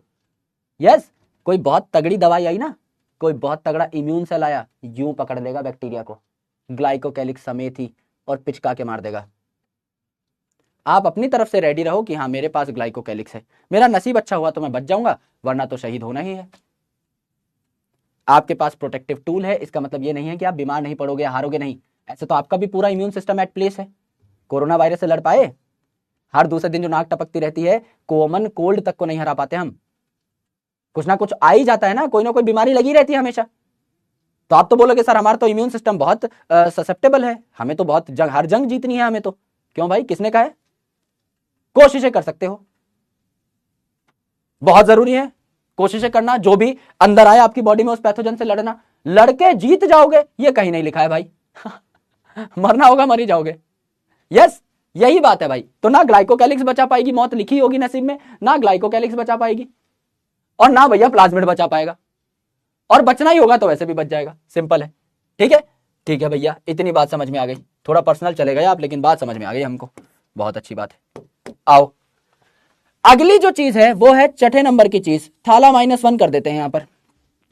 अगली जो चीज है मिस्टर 6, ये क्या है सर? हम लोगों ने बाउंड्रीज पढ़ ली, cell membrane, cell wall, cytoplasm पढ़ लिया, और आपका डीएनए पढ़ लिया, मेन वाला डीएनए भी, दैट इज न्यूक्लियोइड भी, और उसके बाहर का डीएनए भी, प्लाज्मिड भी। अब थोड़ा सा अंदर घुस जाते हैं और चीजों के, तो let's talk about mesosome. Let's talk about mesosome. Mesosome के बारे में पढ़ लेते हैं। यह बड़ा अच्छा टॉपिक है, यह बड़ी अच्छी बात करी आपने। आओ भैया देखते हैं मीजोजोम क्या है, आराम से समझिए। मीजोजोम में क्या हुआ, ये जो मेम्ब्रेन है अंदर की साइड खिंच गई, अंदर की साइड खिंची है, यानी अंदर की साइड एक्सटेंड हुई है, इसे कहते हैं इनफोल्डिंग। अंदर की साइड इनसाइड इनफोल्डिंग, बाहर की साइड आउटफोल्डिंग। तो ये इनफोल्डिंग है, अंदर की साइड खिंची चली जा रही है। ठीक है, इनफोल्डिंग है यानी अंदर की साइड मेम्ब्रेन एक्सटेंड हो गई। अब ये मेम्ब्रेन ट्यूब की फॉर्मेट में भी एक्सटेंड हो सकती है, ट्यूब जैसी दिख सकती है तो इसे ट्यूब्यूल कह दिया। गोल मटोल पोटली की फॉर्मेट में भी हो सकती है तो वसाइकल कह दिया। एंड मेरे भाई इर्रेगुलर सी भी दिख सकती है तो इसको क्या कह दिया? लैमेली कह दिया। इर्रेगुलर सी लैमेली कह दिया। ट्यूब्यूल, वसाइकल, लैमेली, तीनों तरीके से ये फोल्ड हो सकती है। इसको क्या कहते हैं? इसको हम मीजोजोम कहते हैं। इतनी बातें हमें पता है सर, इसके बाहर की बातें हमें पता नहीं है, तो इतनी बातों को तो हम लिख लें एटलीस्ट, उसके बाद हम लोग आगे बढ़ेंगे और डिटेल पढ़ाई करेंगे। ठीक है, हमने क्या कहा? मीजोजोम जो है it is extension of cell membrane. It is extension of cell membrane in cytoplasm. Cytoplasm की तरफ मेम्ब्रेन एक्सटेंड हो रही है, therefore it is called as infolding of cell membrane. Therefore it is called as infolding of cell membrane. Cell membrane की infolding इसे कह दिया, बिल्कुल कह दिया सर। सेल मेम्ब्रेन की इनफोल्डिंग इसे कह दिया, बिल्कुल कह दिया सर। अब ये जो सेल मेम्ब्रेन है इनफोल्ड किस किस तरीके से हो सकती है, let's talk about that. Let's talk कि किस प्रकार से इनफोल्ड हो सकती है। ये अगर आपकी सेल मेम्ब्रेन है तो ये इनफोल्ड हो सकती है ट्यूब्यूल की फॉर्मेट में, वेसाइकल की फॉर्मेट में, या फिर लैमेली की फॉर्मेट में। इनकी शक्ल देख के ही मैं आपको इनके फंक्शन से याद करा दूंगा। सिर्फ इनकी शक्ल देख लो भाई, आए सिर्फ इनकी शक्ल देख लो, आपको सारे के सारे फंक्शन मात्र शक्ल से ही याद हो जाएंगे। क्योंकि जैसा मैं हमेशा कहता हूं, डायग्राम्स बोलते हैं, डायग्राम्स आपसे बातें करते हैं, और डायग्राम अपने बारे में काफी कुछ सिखाना चाहते हैं आपको। ये इनफोल्डिंग हुई in the form of tubule, यानी ये है ट्यूब लाइक। ट्यूब्यूल के शुरू कुछ शब्द ही कहते हैं कि ये ट्यूब लाइक है। यहां पर ये है आपका वेसाइकल, यानी इट इज राउंड बैग, गोल मटोल थैले जैसा है, राउंड बैग लाइक है। एंड ये है आपका लैमेली, जो कि आपका क्या है, इर्रेगुलर सा है, थोड़ा सा इर्रेगुलर सा है। ठीक है, ठीक है। अगर मेरे भाई आप यहां पर देखें तो ये इर्रेगुलर वाला जो लैमेली है, इर्रेगुलर वाला जो लैमेली है, क्या ये सरफेस एरिया बढ़ा देगा? क्या सबसे ज्यादा सरफेस एरिया इसका है? भाई बनाने में देखो कितना टाइम लग रहा है। समझ लो एक ट्यूब बनाई, कितना टाइम लगा? कम लगा। वेसाइकल बनाई, कितना टाइम लगा? कम लगा। लैमेली बना के देखो कितना टाइम लग रहा है। जल्दी जल्दी बनाने की कोशिश करोगे तो भी आपका बहुत कम बनेगा, क्योंकि मेरे भाई it is having a lot of surface area. सबसे ज्यादा सरफेस एरिया इसका है, सबसे ज्यादा सरफेस एरिया इसका है। अगर इसका सरफेस एरिया सबसे ज्यादा है, अगर इसका सरफेस एरिया सबसे ज्यादा है, तो क्या मेरे भाई इस पे एंजाइम सबसे ज्यादा बैठ पाएंगे? एंजाइमेटिक कंटेंट इसका सबसे ज्यादा हो जाएगा, बिल्कुल हो जाएगा। और एंजाइमेटिक कंटेंट अगर इसका सबसे ज्यादा है मेरे भाई, तो क्या ये रेस्पिरेशन सबसे ज्यादा कर पाएगा? जैसे आपने देखा होगा माइटोकॉन्ड्रिया के अंदर वाली मेम्ब्रेन भी इनफोल्डेड होती है। माइटोकॉन्ड्रिया ऐसा होता है, ये बाहर वाली मेम्ब्रेन, ये अंदर वाली मेम्ब्रेन। अंदर वाली मेम्ब्रेन जहां पे रेस्पिरेशन होता है, एनर्जी बनती है, वो भी इनफोल्डेड होती है।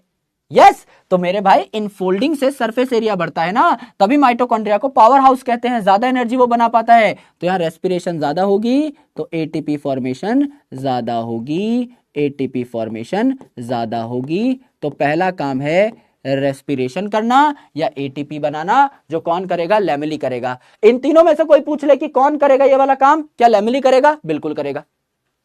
दूसरी इंपॉर्टेंट चीज, ये जो गोल मटोल थैले होते हैं, ये जो गोल मटोल पैकेट होते हैं, इनका काम क्या होता है? चीजों को अंदर लाना सेल के, चीजों को बाहर भेजना सेल के। यानी अगर ये जो गोल मटोल वेसाइकल है, इसका काम है चीजों को अंदर लाना, तो ये अंदर लाने में क्या करेगा? बेसिकली आपका अंदर लाने में हेल्प कर रहा होगा, यानी एंडोसाइटोसिस में हेल्प करेगा, या चीजों को बाहर भी भेज रहा होगा, सिक्रीशन में हेल्प करेगा। चीजों के आदान प्रदान में, सिक्रीशन में हेल्प करेगा, बिल्कुल करेगा। एंड मेरे भाई अगर समझ लीजिए आपको सेल वॉल बनानी है, कोई सेल कच्चा है अभी, उसमें सेल वॉल बनाने के लिए मसाला बाहर की साइड भेजना है, तो बाहर की साइड जो भेजोगे मसाला, वो भी तो इस गोल मटोल थैले में ही पैक करके भेजोगे, तो सेल वॉल सिंथेसिस में भी तो हेल्प करेगी ये, सेल वॉल सिंथेसिस में भी तो हेल्प करेगी, बिल्कुल करेगी। चाहे किसी चीज को सेल के बाहर भेजना हो, या मेरे भाई किसी चीज को सेल वॉल बनाने के लिए भेजना हो सेल वॉल की तरफ, तो भी तो यही हेल्प करेगी। देखो डायग्राम देखो मेरे भाई, अगर यहां पर एक गोल मटोल थैला है, इसमें कोई सामान है, इसको मैं सेल वॉल बनाने के लिए भेजना चाहता हूं, तो थैले के थ्रू ही भेजूंगा, इस ट्यूब के थ्रू थोड़ी भेजूंगा, इस लैमेले के थ्रू थोड़ी भेजूंगा। ये जो सामान लाने ले जाने का काम है वो थैले में होता है। यस, कभी देखा है कि मम्मी जो है मार्केट गई हैं, थैला ना ले जाकर के बोतल ले जा रही हैं, है ना, कि आज तो ट्यूब में सामान ले जाऊंगी, एक पाइप ले जाती हूँ, इसमें लाऊंगी मैं सब्जी भर के। भाई मार्केट में जा ही रहे हो तो थैला लेकर के जाओगे ना। सामान लाना ले जाना ये थैले का काम है, किसी और चीज का नहीं। कि मम्मी आज सोचे चलो भाई बोतल में शॉपिंग करके लेके आएंगे, नहीं, नहीं हो पाएगा।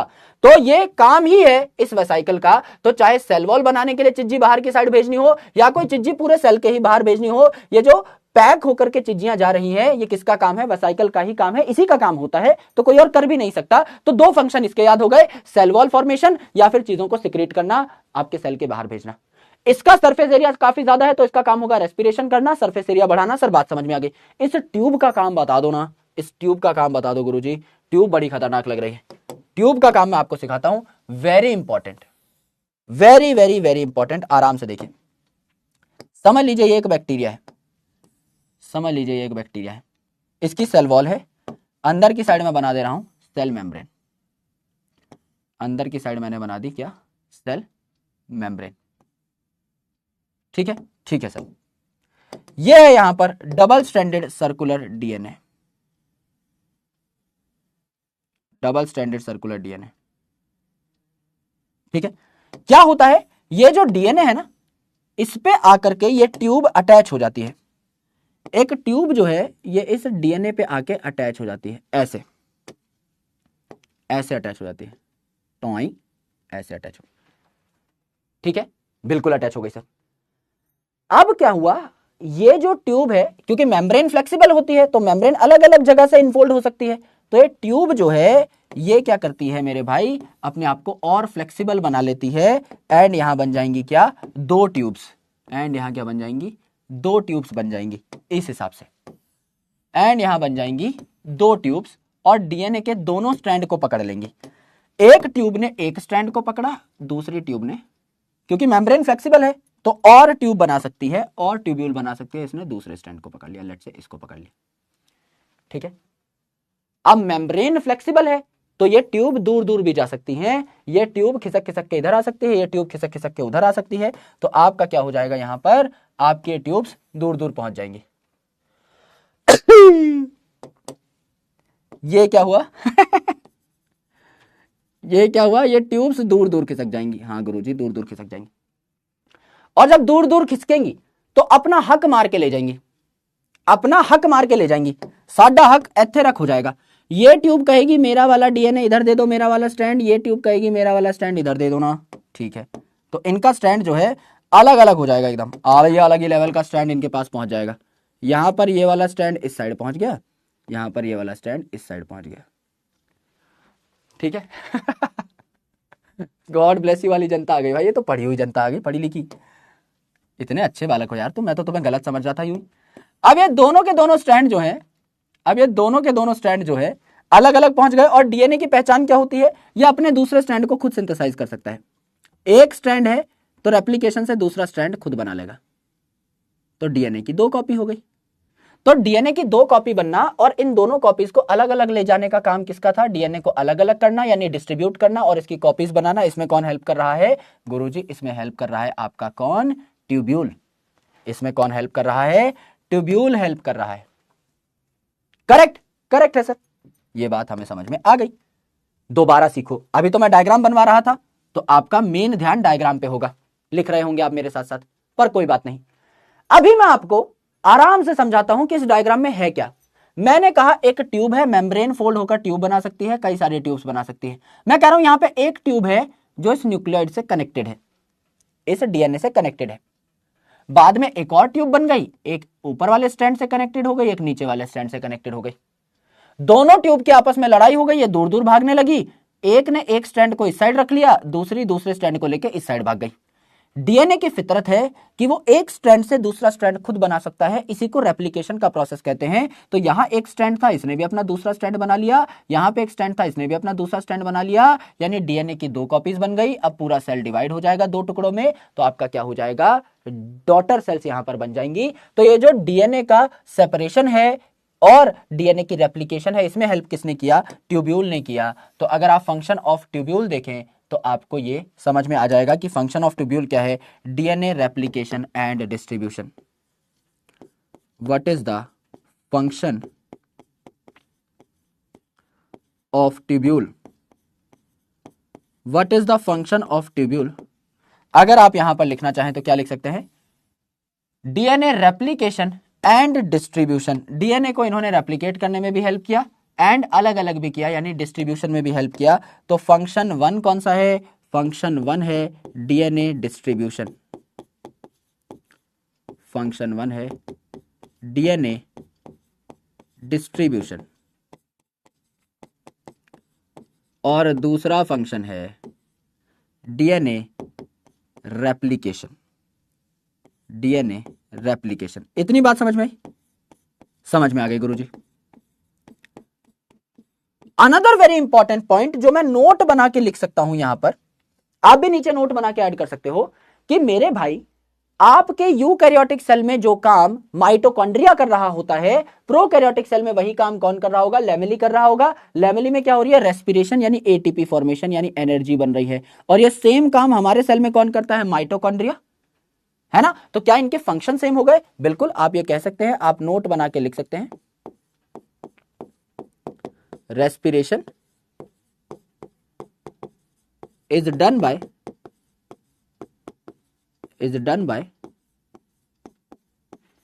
mitochondria, M for mitochondria in eukaryotic cell and M for mesosome in prokaryotic cell. Correct in prokaryotic cell. तो M फॉर माइटोकॉन्ड्रिया जो काम करता है हमारे अंदर, बैक्टीरिया के अंदर वही काम M फॉर मीजोजोम कर डालेगा। क्या? बिल्कुल कर डालेगा गुरुजी, कोई टेंशन परेशानी दिक्कत दंगा पंगा तकलीफ है नहीं। यस फंक्शन सेम हो गए, एनालॉगस हो सकते हैं, बिल्कुल बोल सकते हो। करेक्ट है सर। इतनी बातें समझ में आई। अर्थात मैं आपको दोबारा बता देता हूं कि अगर कोई मुझे सिर्फ फंक्शन याद दिलाने के लिए बोले मीजोजोम के, मैं शक्ल देख के बता दूंगा। कैसे? क्योंकि ये ट्यूब जो है, इससे मैंने याद किया था कि ट्यूब जो है डीएनए से कनेक्ट हो गई थी। दो ट्यूब्स जब सेपरेट हुई तो डीएनए भी सेपरेट हो गए, डीएनए के स्ट्रैंड्स, और उन्होंने रेप्लिकेट करके नए स्ट्रैंड बना लिए। यानी डीएनए का रेप्लिकेशन और डिस्ट्रीब्यूशन किसने कराया? ट्यूब्यूल ने। इसके दो काम है। ये जो आपका गोला है इसका काम है चीजों को अंदर बाहर भेजना। तो मेरे भाई चाहे कोई चीज सेल के बाहर सिक्रीट हो रही हो या सेल वॉल बनाने के लिए सामान जा रहा हो, ये दोनों काम इसके हैं, secretion and cell wall synthesis. And ये सरफेस एरिया बढ़ाता है तो यहां रेस्पिरेशन होगी, एनर्जी बनेगी। तो एटीपी फॉर्मेशन किसका काम है? लैमेली का काम है। सीधा सीधा पांचों चीजें आपको याद हो जाती हैं। डीएनए रेप्लिकेशन एंड डिस्ट्रीब्यूशन, चीजों का सिक्रीशन सेल के बाहर as well as cell wall synthesis, and यहां पर एंजाइमेटिक कंटेंट का बढ़ना, सरफेस एरिया का बढ़ना, यानी ज्यादा एटीपी बनना, यानी ज्यादा रेस्पिरेशन होना, यानी माइटोकॉन्ड्रिया जैसा काम करना। गुरुजी बात समझ में आ गई? गुरुजी एकदम बात समझ में आ गई। पांचों चीजें एकदम लिंक्ड हैं, हमको रटने रटाने की आवश्यकता नहीं है। यस गुरुजी, ठीक है, बहुत शानदार। इतनी बात पकड़ में आई। एनसीईआरटी में सेम चीज दिखाऊं आपको? एनसीईआरटी में सेम चीज दिखाता हूं, देखिए। प्रोकैरियोट में इंक्लूजन बॉडी पाई जाती है जो कि बहुत यूनिक है, ये बात मैं आपको आगे लिखवा दूंगा। यहां देखिए, सेल मेम्ब्रेन जो है वो इनफोल्ड होकर के मीजोजोम बना लेती है। तो इनफोल्ड हो गई है यहां पर सेल मेम्ब्रेन और मीजोजोम इसने बना दिया है। अब ये मीजोजोम करता क्या क्या है?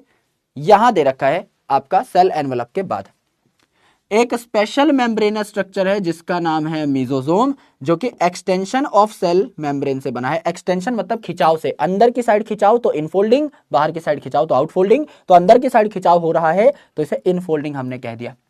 एंड मेरे भाई ये वेसाइकल यानी गोलमटोल फॉर्मेट में भी दिखाई दे सकता है, लंबी सी ट्यूब की फॉर्मेट में भी दिखाई दे सकता है, एंड इररेगुलर लैमेली की फॉर्मेट में भी दिखाई दे सकता है। तो अगर आप बात करें वेसाइकल की तो ये सेल वॉल सिंथेसिस में भी हेल्प करेगा, बिल्कुल करेगा। डीएनए रेप्लिकेशन एंड डिस्ट्रीब्यूशन में ट्यूब्यूल हेल्प करेगा, बिल्कुल हेल्प करेगा। चीजों की सिक्रीशन में फिर वेसाइकल हेल्प करेगी, बिल्कुल करेगी। रेस्पिरेशन में या सरफेस एरिया बढ़ाने में लैमेली हेल्प करेगी, बिल्कुल हेल्प करेगी, जिससे एंजाइमेटिक कंटेंट बढ़ जाए। तो गुरुजी आपने यही सारी बातें बताई हैं, बस एनसीईआरटी में थोड़ी उल्टी पुल्टी दे रखी है, हमने अच्छे तरीके से पढ़ ली, एक सीक्वेंस में पढ़ ली, ये हमारी बात हो जाती है। This is what we have done so far.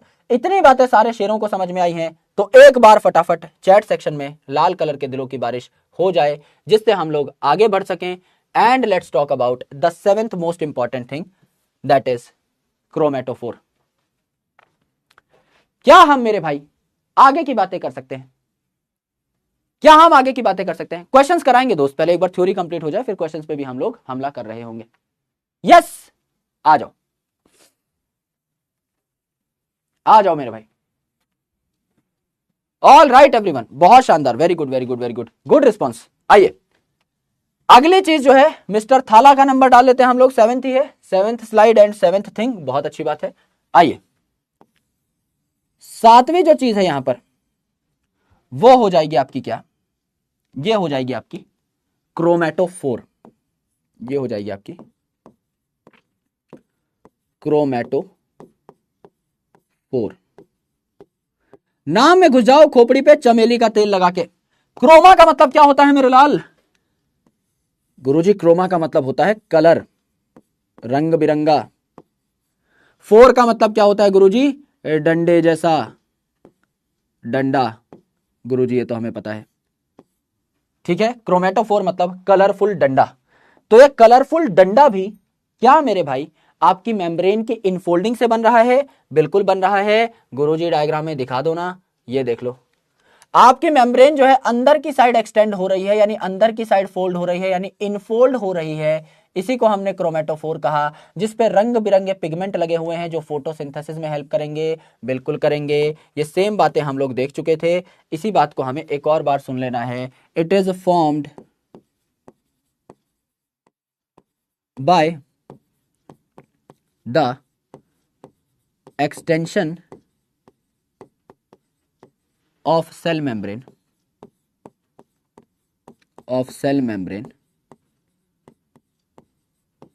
towards cytoplasm। सेल के अंदर की साइड फोल्ड हो रही है आपकी मेम्ब्रेन, इसे हम लोगों ने क्या कह दिया? इनफोल्डिंग कह दिया। Formed by the extension of cell membrane towards cytoplasm, therefore infolding of membrane occurred,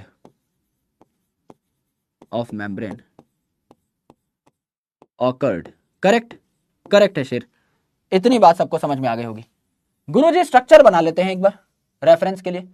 बिल्कुल बना लेंगे। रेफरेंस के लिए structure banana is very important. तो हम लोग एक मेम्ब्रेन बना लेते हैं और उसकी इनफोल्डिंग दिखा देते हैं। समझ लीजिए हमारे पास ये मेम्ब्रेन है और इसके अंदर की साइड साइटोप्लाज्म की तरफ हमने डंडे जैसा बना दिया। यहां पर यह है आपकी इनफोल्डिंग। यस यस, ठीक है जी। ये हमने इसके ऊपर क्या कर दिए? पिगमेंट से लगा दिए। ये उसके ऊपर हमने क्या कर दिए? पिगमेंट से लगा दिए। कलरफुल पिगमेंट दिखाने की एक नाकामयाब कोशिश हम लोग यहां पर कर रहे हैं। This is your chromatophore. अब बताइए यहां पर इस मेम्ब्रेन के ऊपर क्या देखने को मिला? गुरुजी हमें पिगमेंट देखने को मिले। Pigments are present on chromatophore. Pigments are present on chromatophore. And मेरे भाई इन पिगमेंट का काम क्या होता है आप खुद बताइए? इन पिगमेंट का काम होता है टू ट्रैप लाइट। जैसे क्लोरोफिल है वो भी प्लांट में क्या करता है? लाइट को ट्रैप करता है और खाना बनाने का, बाबू के लिए खाना बनाने का काम करता है। बिल्कुल करता है गुरुजी। तो यहां पे पिगमेंट जो है they will trap light, they will trap light. Light को ट्रैप करेंगे और लाइट को ट्रैप करेंगे तो फोटोसिंथेसिस करेंगे, तो फोटोसिंथेसिस करेंगे और फोटोसिंथेसिस करेंगे तो क्या मेरे शेर ये उन बैक्टीरिया में पाए जाएंगे जो फोटोसिंथेसिस करते हूं, अर्थात ये पाए जाएंगे ब्लू ग्रीन एल्गी में, यानी साइनोबैक्टीरिया में। इसीलिए आपने अगर नोट किया हो मैंने पिगमेंट का कलर यहां पे नीला भी बनाया है, क्योंकि सयान दिखाना था मुझे। सयानोबैक्टीरिया में, ब्लू ग्रीन एल्गी में ब्लू कलर मुझे दिखाना था, तो इसीलिए यहां पर मैंने सयान पिगमेंट बनाए हैं। क्या ये बात करेक्ट है? एकदम करेक्ट है गुरुजी, एकदम करेक्ट है। कोई टेंशन परेशानी दिक्कत दंगा पंगा यहां पर नहीं है सर। ये बात हमें समझ में आ जाती है बहुत आराम से, बहुत प्यार से। तो एग्जांपल क्या हो गया? ब्लू ग्रीन एल्गी, क्योंकि ब्लू ग्रीन एल्गी फोटोसिंथेसिस करता है। फोटोसिंथेसिस करने के लिए पिगमेंट चाहिए। पिगमेंट कहां पाए जाएंगे? क्रोमेटोफोर पे पाए जाएंगे। सर बहुत अच्छे तरीके से बात समझ में आ गई, टेंशन है ही नहीं। बताओ इसमें कुछ करने की जरूरत थी? सर नाम से फाड़ डाला पूरे के पूरे टॉपिक को। हमने कहा क्रोमेटोफोर यानी ऐसा डंडा जिसपे कलरफुल पिगमेंट लगे हुए हैं और ये पिगमेंट फोटोसिंथेसिस कराने का काम करते हैं। तो ऐसे बैक्टीरिया में पाए जाएंगे जो फोटोसिंथेसिस करता हो। बात ही खत्म हो जाएगी, एकदम बात खत्म हो जाएगी सर। Yes yes. अगला देखो मिस्टर एट, अगला देखो मिस्टर एट। मिस्टर एट क्या हो जाएगा? अगला अगर आप देखें मिस्टर 8, अगर देखें थाला +1 अगर हम देखें तो ये हो जाएंगी इंक्लूजन बॉडीज। इंक्लूजन बॉडीज और इंक्लूजन बॉडीज का क्या मतलब होता है ये हम लोग जानने की कोशिश करते हैं। Inclusion bodies are very specific for prokaryote. Eukaryotes में आप इनका नाम नहीं सुनोगे, मीजोजोम का, इंक्लूजन बॉडीज का इनका नाम नहीं सुनोगे। They are specific to prokaryotic cells, specific to prokaryotic cells. Prokaryotic cell में स्पेशल चीज पाई जाती है जिनको इंक्लूजन बॉडी कह डाला। क्या इंक्लूजन बॉडी पे मेम्ब्रेन होंगी? गुरुजी किसी की बुद्धि खराब ही होगी जो मेम्ब्रेन बाउंड ऑर्गेनेल बनाएगा आपके प्रोकैरियोटिक सेल के अंदर। हम प्रोकैरियोटिक सेल पढ़ रहे हैं तो इंक्लूजन बॉडी जाहिर सी बात है it is going to be non membrane bound, इस पे कोई मेम्ब्रेन नहीं होगी। It is non membrane bound और इसके ऊपर कोई मेम्ब्रेन नहीं होगी, इसका मतलब ये इंक्लूजन बॉडीज साइटोप्लाज्म में खुली खुली नंगी पुंगी पड़ी रहती हैं। सो दे लाई फ्रीली इन साइटोप्लाज्म, ये साइटोप्लाज्म में फ्रीली पड़ी रहती हैं, खुली खुली पड़ी रहती हैं। एंड मेरे भाई अगर ये साइटोप्लाज्म में पड़ी हुई हैं एकदम फ्रीली, इनका काम क्या होता है? स्टोरेज करना, अलग अलग चीजों की, अलग अलग चीजों की ये स्टोरेज करती हैं। They help in storage of molecules, they help in storage of molecules. ये अलग अलग चीजें स्टोर कर रही होती हैं। Correct, they help in storage of molecules. For example यहां पर देखिए मैंने आपको डायग्राम में दिखाया था, इनके ऊपर कोई मेम्ब्रेन नहीं है, खुली खुली पड़ी हुई है, यानी डायरेक्टली साइटोप्लाज्म के कांटेक्ट में है। इनको हमने क्या कहा था? इंक्लूजन बॉडी कहा था। डिपेंडिंग अपॉन ये क्या स्टोर कर रही हैं, इनका नाम वही हो जाएगा। समझ लो मेरी बोतल है, इसमें है गन्ने का जूस, तो ये किसकी बोतल है? गन्ने के जूस की बोतल है सर। अगर समझ लीजिए इस बोतल में है जूस मौसम्मी का, तो ये मौसम्मी के जूस की बोतल है। अगर ये दूध की बोतल है तो दूध की बोतल कहलाएगी, अगर इसमें पानी है तो ये पानी की बोतल कहलाएगी। यानी मेरे भाई इसके अंदर का कंटेंट मैटर करता है। यानी अब छुट्टी नहीं हुई भाई, ये टन टन की आवाज सुन के भागना चाहिए। यहां पे देखो, अगर मेरे भाई यहां फॉस्फेट स्टोर हो रहे हैं एक जगह इकट्ठे होके, तो इस ग्रेन्यूल का, इस इंक्लूजन बॉडी का नाम क्या हो गया? इस इंक्लूजन बॉडी का नाम हो गया फॉस्फेट ग्रेन्यूल। इसमें है फॉस्फेट। अगर मेरे भाई यहां ग्लाइकोजन है तो मेरे भाई इस ग्रेन्यूल का नाम क्या हो गया? इस इंक्लूजन बॉडी का नाम क्या हो गया? ग्लाइकोजन ग्रेन्यूल हो गया, ग्लाइकोजन ग्रेन्यूल हो गया। अगर यहां कुछ पिगमेंट क्रोमेटोफोर पे भी पाए जा सकते हैं, कई बार साइटोप्लाज्म में भी पिगमेंट आपके फ्रीली पड़े हुए होते हैं। अगर यहां पर पिगमेंट पाए जा रहे हैं तो इसका नाम क्या हो जाएगा? पिगमेंट ग्रेन्यूल हो जाएगा। सर बात समझ में आ गई? डिपेंडिंग अपॉन कि ये ग्रेन्यूल है किस चीज का, उसी हिसाब से इसका नाम रख देंगे। तो 4 प्रकार की इंक्लूजन बॉडीज यहां पर होती हैं। सबसे पहली क्या हो गई? सबसे पहली हो गई फॉस्फेट ग्रेन्यूल। बताओ क्या स्टोर करेगी? फॉस्फेट ग्रेन्यूल क्या स्टोर करेगा? गुरुजी बहुत टफ सवाल है, दिमाग पे पूरा जोर दे देता हूं सर। फॉस्फेट स्टोर करेगा, इट स्टोर्स फॉस्फेट, नाम में फॉस्फेट है सर, पूरा दिमाग लगा दिया है मैंने। It stores phosphate. दूसरा ग्लाइकोजन ग्रेन्यूल, ग्लाइकोजन ग्रेन्यूल क्या स्टोर करेगा? गुरुजी बहुत कुछ हो सकता है वैसे तो, च्यवनप्राश भी है ऑप्शन में, ग्लाइकोजन ही लिख देता हूं सर, क्वेश्चन में ही दिखाई दे रहा है। ग्लाइकोजन ग्रेन्यूल क्या स्टोर करेगा? It stores glycogen, it stores glycogen. ठीक है, ठीक है गुरुजी। और अगला देखो, साइनोफाइसियन ग्रेन्यूल। ये क्या हुआ है सर? नाम में घुसो सब समझ में आ जाएगा। साइनोफाइसियन ग्रेन्यूल, साइनोफाइसियन ग्रेन्यूल ये क्या स्टोर करेगा? गुरुजी नाम में घुसने पे तो सयान दिख रहा है कोई। हाँ भैया वही है। सयान मतलब ब्लू कलर का पिगमेंट होता है, बिल्कुल होता है। तो सयान से हम लोग ये याद रखेंगे कि कुछ पिगमेंट आपके फ्रीली भी पाए जा सकते हैं, क्रोमेटोफोर पर ना पाए जा करके ये फ्रीली साइटोप्लाज्म में भी देखने को मिल सकते हैं। It can store pigments also, सयान शब्द से ही याद आ जाता है। करेक्ट, करेक्ट है गुरुजी। एंड चौथी जो है इंक्लूजन बॉडी, चौथी जो है इंक्लूजन बॉडी, ये क्या हो जाएगी? Gas vacuole. गुरुजी ये क्या स्टोर करेगी? गुरुजी नाम गैस वैक्यूल है तो पक्का गैस स्टोर करेगी। सर इस बार भी नाम में घुस जाएंगे हम, वेरी गुड। गैस स्टोर करेगी, it stores air, therefore provide buoyancy, therefore it provide buoyancy। यानी ये बैक्टीरिया वगैरह को तैरने में हेल्प करती है। कोई बैक्टीरिया जो पानी में ऊपर तैरते हैं वो किस वजह से तैरते हैं, एक उनके सेल के अंदर बुलबुला बन जाता है जिसमें एयर ट्रैप हो जाती है, तो इट्स अ नॉर्मल बबल, उसके ऊपर कोई मेम्ब्रेन नहीं है, it's not a true vacuole. इसका बस नाम गैस वैक्यूल दिया है, ये कोई फूड वैक्यूल नहीं है, नॉर्मल वैक्यूल नहीं है ना, it's not a true vacuole जिसपे मेम्ब्रेन होती है। जो हम लोग प्लांट में पढ़ रहे थे ना, सेंट्रल वैक्यूल होती है, एनिमल में छोटी वैक्यूल होती है, ये वो वाला चक्कर नहीं है, it's not a true vacuole, है ना। ये सिर्फ भैया एयर स्टोर कर रही है, बायंसी प्रोवाइड कर रही है, चीजों को ऊपर तैराने में हेल्प करेगी।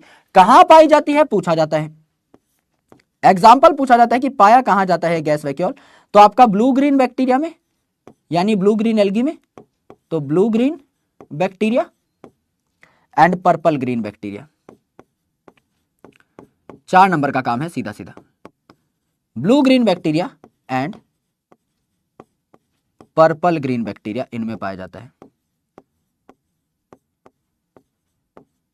इनको तैरने में, तैराकी करने में कौन मदद करेगा, आपका गैस वैक्यूल हेल्प करेगा। तो ये 4 ऐसी चीजें हैं जो कि आपकी इंक्लूजन बॉडीज कहला रही होती हैं, इंक्लूजन बॉडीज कहला रही होती हैं।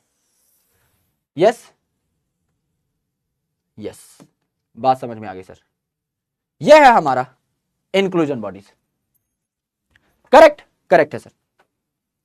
यानी कि अगर मैं आपको इंक्लूजन बॉडीज दोबारा से बताऊं तो इंक्लूजन बॉडी पे मेम्ब्रेन तो होगी ही नहीं, ये नॉन मेम्ब्रेन बाउंड स्ट्रक्चर है, तो साइटोप्लाज्म में फ्रीली पड़े रहेंगे और अलग अलग चीजें स्टोर करेंगे। फॉस्फेट ग्रेन्यूल फॉस्फेट स्टोर करेगा, ग्लाइकोजन ग्रेन्यूल ग्लाइकोजन स्टोर करेगा, साइनोफाइसिन ग्रेन्यूल, नाम में ही सियान आ रहा है तो पिगमेंट स्टोर करेगा, एंड गैस वैक्यूल गैस यानी ऑक्सीजन स्टोर करेगी, चीजों को ऊपर तैराने में हेल्प करेगी, बात ही खत्म हो जाती है। करेक्ट है। यह बात यहां तक आपको समझ में आई, एक बार फटाफट बता दीजिए इन द चैट सेक्शन, जिससे कि हम लोग थोड़ा कॉन्फिडेंट हो जाएं कि हाँ यहां तक की चीजें क्लियर है। अब हम लोगों ने क्या क्या देखा, बहुत गौर से समझिए। हम लोगों ने क्या क्या देख लिया है, सेल वॉल हो गई, सेल मेम्ब्रेन हो गई, मीजोजोम हो गया, क्रोमेटोफोर हो गया, इंक्लूजन बॉडी हो गई, एंड साइटोप्लाज्म हो गया, प्लाज्मिड हो गया, न्यूक्लियोइड हो गया। अब बचा है राइबोसोम, अब बचा है आपका फ्लैजेला पिलाई एंड फिम्ब्रे, एंड आपका बचा है ग्लाइकोकैलिक्स यानी सेल एनवेलप वाला पार्ट। उसके बाद हमारी छुट्टी हो जाएगी, मतलब ये पूरा टॉपिक ही खत्म हो जाएगा, उसके बाद घर जाके सुत्ती बाबू। इतना ही है प्रोकैरियोटिक सेल में, पूरी दुनियादारी में 8 चीजें आज हमने डिकोड कर दी हैं। टाइम रहेगा तो और भी चीजें अभी हम डिकोड करने वाले हैं, बट पहले हम इतने की एनसीईआरटी पढ़ेंगे और इतने के क्वेश्चन सॉल्व करेंगे। Then after if we will be having some more time, तो हम लोग कोशिश करेंगे कि सरफेस स्ट्रक्चर भी आज ही निपटा दिए जाएं। तो जैसा मैंने एक लाइन आपको यहां पे बताई थी कि प्रोकैरियोट्स में कुछ बहुत यूनिक होता है जिसे इंक्लूजन बॉडी कहा जाता है, इंक्लूजन कहा जाता है, वो लाइन हमारी यहां पर रिपीट हो जाती है। ठीक है जी, ठीक है। मीजोजोम के इंपॉर्टेंट भाग हम लोगों ने देख लिए। अब देखिए कुछ प्रोकैरियोट्स में, जैसे कि साइनोबैक्टीरिया जो खाना बना सकते हैं, इनमें पिगमेंट एक डंडे जैसे स्ट्रक्चर पे पाए जाते हैं। तो यह मेम्ब्रेन एक्सटेंड हो जाती है इनटू द साइटोप्लाज्म, यानी साइटोप्लाज्म की तरफ, यानी इनफोल्डिंग हो जाती है, तो आपका क्रोमेटोफोर बन जाता है जो कि पिगमेंट कंटेन करता है। गुरुजी बात समझ में आ गई, इतनी बातें हमें बढ़िया तरीके से पता है, टेंशन परेशानी दिक्कत कुछ है नहीं। इंक्लूजन बॉडीज देख लीजिए, इंक्लूजन बॉडीज जो है यहां पर आपकी अलग अलग चीजें स्टोर होती हैं, रिजर्व मटेरियल जो है यहां पर स्टोर हो रहा होता है। ये साइटोप्लाज्म में खुली खुली पाई जाती हैं क्योंकि इन पे कोई मेम्ब्रेन नहीं होती, they are not membrane bound, therefore ये फ्रीली पड़ी होती हैं साइटोप्लाज्म के अंदर। फॉस्फेट ग्रेन्यूल फॉस्फेट स्टोर करेगा, साइनोफाइसिन ग्रेन्यूल पिगमेंट स्टोर करेगा, ग्लाइकोजन ग्रेन्यूल ग्लाइकोजन स्टोर करेगा, and gas vacuole is not a true vacuole, वो सिर्फ हवा का एक बुलबुला है जो ब्लू ग्रीन और पर्पल ग्रीन फोटोसिंथेटिक बैक्टीरिया में पाया जाता है। इनको हवा में, मतलब हवा की वजह से थोड़ा सा पानी में ऊपर ले जाने में हेल्प करता है। सिर्फ इतनी सी बात है और कोई बात है नहीं। तो अभी हमारा प्रोकैरियोट का राइबोसोम रहता है, उसके साथ हम यूकैरियोट का राइबोसोम भी क्लब करके पढ़ सकते हैं, एंड मेरे भाई आपका सरफेस स्ट्रक्चर्स रहते हैं, एंड आपका सेल एनवेलप रहता है। इसके बाद प्रोकैरियोटिक सेल पूरा डन हो जाएगा आपका। तब तक कुछ सवाल देख लेते हैं, तब तक कुछ इंपॉर्टेंट वार्तालाप, कुछ इंपॉर्टेंट बातचीत कर लेते हैं। क्या हम लोग सवाल करने के लिए तैयार हैं? एक बार फटाफट बताइए, क्या हम लोग सवाल करने के लिए तैयार हैं? पहला सवाल सेल एनवेलप आपसे होगा नहीं, दूसरा सवाल कर लीजिए, क्योंकि बहुत बेसिक थ्योरेटिकल चीजें हैं इसमें, कुछ ही चीजें बहुत आपकी बेहतरीन थी, तो उस पर हम लोग क्वेश्चन करते हैं। सेकंड क्वेश्चन आपके सामने है, इसको एक बार मार्क करिए। The genetic material of prokaryotic cell is called, genetic material of prokaryotic cell, अगर नॉर्मल जेनेटिक मटेरियल बोल रहा है तो न्यूक्लियोइड की ही बात करोगे और आजू बाजू का कुछ नहीं। प्लाज्मिड के लिए अलग से सवाल पूछा जाता है, ठीक है। तो न्यूक्लियस तो होता ही नहीं है भैया प्रोकैरियोटिक सेल में। न्यूक्लियोलस तो न्यूक्लियस के अंदर ही पाया जाता है, ये भी नहीं होता। सेंट्रोसोम, सेंट्रियोल, ये तो भैया आपके प्रोकैरियोटिक क्या अधिकतर यूकैरियोट्स में भी नहीं है, ना फंगस में है ना प्लांट में है। ये तो आपका कहां पाया जा रहा है, एनिमल सेल में पाया जा रहा है। तो उत्तर एलिमिनेशन से भी निकाल सकते थे, मिस्टर न्यूक्लियोइड, मिस्टर जीनोफोर, या मिस्टर जीनोमिक डीएनए, या mister single chromosome of bacteria, या मेन डीएनए ऑफ बैक्टीरिया। ये सारे के सारे शब्द आप इस्तेमाल कर सकते हैं गोल मटोल डबल स्टैंडर्ड सर्कुलर डीएनए के लिए, जो कि बैक्टीरिया में पाया जाता है। उत्तर हो जाता है मिस्टर सी चूरा बच्चन। लगभग 82% बालकों ने सही किया है, बाकियों ने क्या किया है मुझे नहीं पता। पॉलीसोम अभी कर नहीं पाओगे। विच of the following is not a function of mesosome, एक बार फटाफट बता दो ना, इनमें से कौन सा फंक्शन मीजोसोम का नहीं है? रेस्पिरेशन, लैमेली कर रहा था, सरफेस एरिया बढ़ा रहा था, एंजाइमेटिक कंटेंट बढ़ा रहा था, रेस्पिरेशन कर रहा था, ठीक है sir. DNA replication and distribution, tubule कर रहे थे। इंक्रीज एंजाइमेटिक कंटेंट, लैमेली ही कर रहा था। रिप्रोडक्शन में इसका कोई रोल नहीं है, रिप्रोडक्शन में इसका कोई रोल नहीं है, रिप्रोडक्शन में इसका कोई रोल नहीं है। यस, उत्तर क्या आ जाएगा मिस्टर डी आ जाएगा। रिप्रोडक्शन में it has no role. Tubule का काम क्या था? DNA replication and distribution. Vesicle का काम क्या था? Secretion and cell wall synthesis. And मेरे भाई आपका जो लैमेली था इसका काम था एंजाइमेटिक कंटेंट को इंक्रीज करना as well as respiration. Reproduction में इसका कोई रोल नहीं था। एलिमिनेशन से भी निकाल सकते हो, उत्तर क्या आ जाएगा मिस्टर डी आ जाएगा। लगभग 85% बालकों ने सही कर दिया है, बहुत अच्छी बात है। देखो ये हम वैसे कर सकते हैं क्योंकि इतना हमने पढ़ लिया है। तो let's solve question 5th as well. Larger subunit of prokaryotic ribosome. Sir prokaryote में जो राइबोसोम होता है वो होता है 70s। आपने बताया था ये ऑड नंबर है, इसकी सब यूनिट भी ऑड ऑड होंगी, तो 50s एंड 30s होंगी, 50s एंड 30s होंगी। तो मेरे भाई यहां पर आपका क्या हो जाएगा?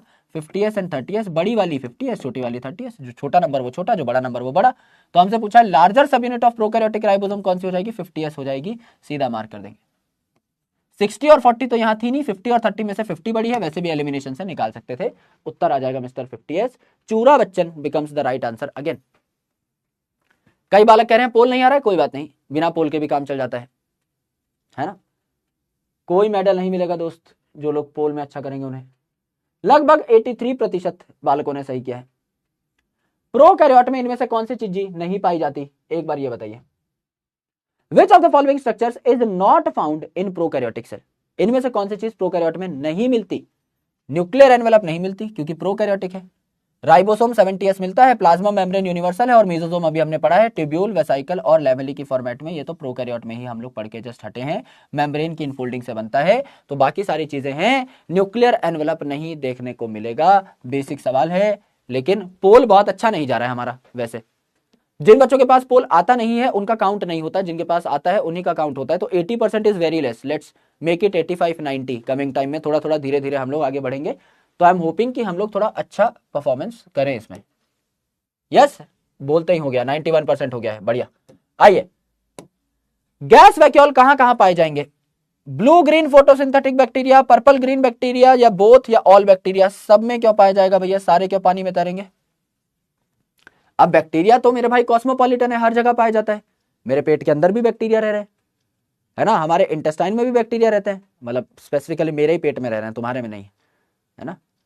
तो डिजीजेस भी कॉज करते हैं, पेन की टिप पे भी बैठे हुए हैं, मेरे शक्ल पे भी बैठे हुए हैं, तो इनको थोड़ी बायोंसी चाहिए जबरदस्ती की, तो हर बैक्टीरिया में क्यों होगा? लेकिन ब्लू ग्रीन और पर्पल ग्रीन तो हम अभी याद करके हटे हैं ना just, so that is the right answer. सो उत्तर क्या हो जाएगा? Both 1 and 2। Again mister C, mister Chura Bachchan becomes the right answer. ये हम लोग मार्क करके आगे बढ़ जाएंगे एंड अच्छे तरीके से फर्दर क्वेश्चंस को भी सॉल्व कर रहे होंगे। यस यस, लगभग 84% बच्चों ने सही सॉल्व कर दिया है, ठीक है। ये अभी नहीं कर पाओगे। क्वेश्चन 9th देखिए, क्वेश्चन 9th देखिए एक बार फटाफट। इन प्रोकैरियोट्स क्रोमेटोफोर्स आर, नाम में घुस जाओ, क्रोमेटोफोर क्या है? Specialised granules responsible for food storage, inclusion body की बात हो रही है। Structures responsible for organising the shape of organism, cell wall की बात हो रही है। Inclusion bodies lying freely inside the cells carrying out metabolic activities, मेरे भाई इंक्लूजन बॉडीज की बात हो रही है। Membranous extension into the cytoplasm यानी इनफोल्डिंग जिसपे पिगमेंट पाए जाएं, कलरफुल पिगमेंट, इसीलिए नाम क्रोमाटोफोर है। क्रोमा का मतलब ही पिगमेंट से था, यहां पर उत्तर फोर हो जाता है। नाम में घुस जाने के बाद बाकायदा नाम से ही हम सारी की सारी चीजें बेहतरीन तरीके से डिकोड कर सकते हैं। ठीक है, ठीक है सर, उत्तर आ जाएगा डी। लगभग 89% बच्चों ने सही किया है। यहां ऑप्शन डी है प्लाज्मिड। ठीक है, अगर किसी को नहीं दिखाई दे रहा है तो the genetic material in prokaryotic cell is, genetic material की जब बात हो रही है, मेन जेनेटिक मटेरियल की बात करोगे, छोटे वाले की नहीं। This is a standard way of solving the questions. Genetic material की बात हो रही है, मेन जेनेटिक मटेरियल पे जाओगे। प्लाज्मिड जब तक सवाल में बोला नहीं है स्पेसिफिकली कि एक्स्ट्रा क्रोमोसोमल या छोटे छोटे रिंग जैसा या अलग ही नहीं कोई इंडिकेशन दिया है, फिनोटिपिक कैरेक्टर का इंडिकेशन दिया है, it can be used as a vector, वो बात लिखी हुई है, जब तक प्लाज्मिड ना बोला जाए तब तक प्लाज्मिड पे नहीं कूदना है। Main genetic material of prokaryotes basically naked, नंगा पुंगा होता है क्योंकि ऊपर कोई मेम्ब्रेन है नहीं। एसोसिएटेड विद एसिडिक प्रोटीन्स, नहीं भाई, पॉलीअमीन प्रोटीन्स बेसिक होते हैं। Enveloped bye nuclear membrane, nuclear membrane नहीं होती। प्लाज्मिड नहीं होता main genetic material, basically naked. अगर यह भी नहीं पता है कि एसिडिक है या बेसिक तो भी एलिमिनेट कर सकते थे, तो उत्तर तो तब भी निकल आता। हालांकि ये जो प्रोटीन्स होते हैं कैसे होते हैं, बेसिक होते हैं। क्यों बेसिक होते हैं सर, थोड़ा सा रीजन बताइए, रीजन समझा देते हैं। आपका जो डीएनए है इसका फुल फॉर्म क्या है, deoxy ribose nucleic acid. Acid के साथ कौन रिएक्ट करेगा, बेस। तो जो प्रोटीन आता है वो बेसिक होता है, DNA negative protein positive, DNA acidic deoxy ribose nucleic acid, protein जो जुड़ेगा वो बेसिक होता है। जो हमारे केस में भी हिस्टोन प्रोटीन जुड़ेगा वो बेसिक होता है। नहीं भी पता तो कोई दिक्कत नहीं, आगे हम ठीक कर ले जाएंगे उसको, कोई टेंशन नहीं है। ऑप्शन 2 नहीं पता था तो भी आगे हो जाएगा। यस, वैसे आपको मेरे भाई पॉली अमीन प्रोटीन है, अमीन का फॉर्मूला लिखवाया था NH3+, और अमोनिया क्या होता है NH3, it's a Lewis base, पता है ना सबको, इतनी केमिस्ट्री तो आती होगी। तो बेसिक है तो वैसे भी आइडिया लगा सकते थे, डेप्थ में सोचना सीखना है भाई हमको।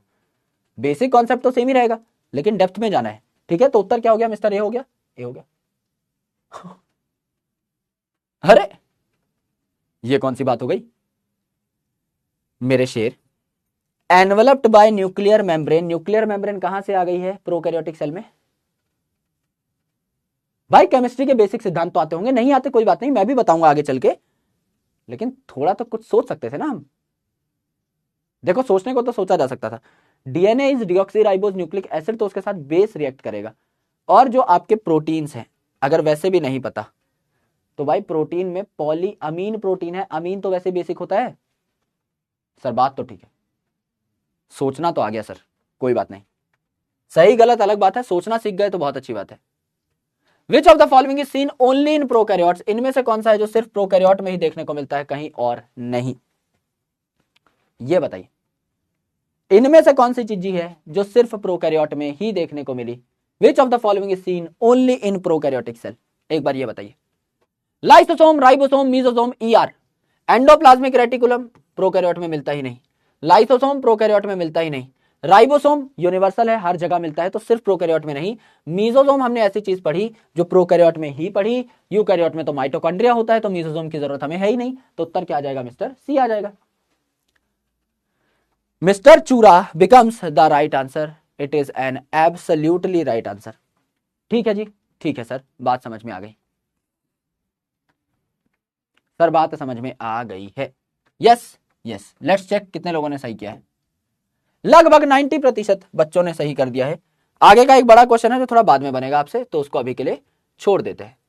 यह कार्यक्रम था, और पढ़ना चाहेंगे और पढ़ाएं, क्योंकि राइबोसोम की बेसिक बेसिक बातें तो कर ही सकते हैं एटलीस्ट, है ना। 9th नंबर पे राइबोसोम की जनरल बातें लिख लेते हैं, क्योंकि हमारे पास 15 मिनट हैं, तो 10 मिनट हम लोग राइबोसोम की 4-5 बातें लिख लेते हैं, बहुत बेसिक सी, और उसके बाद उसका फर्दर डिस्कशन हम लोग आगे कर लेंगे, आप कहोगे तो, है ना। बहुत जनरल बातें कर लेते हैं।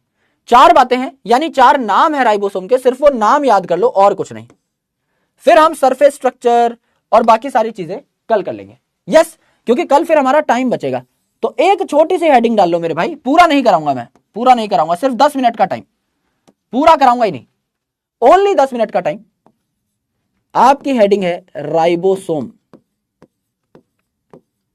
राइबोसोम्स। राइबोसोम के अलग अलग नाम बता दो एक बार फटाफट।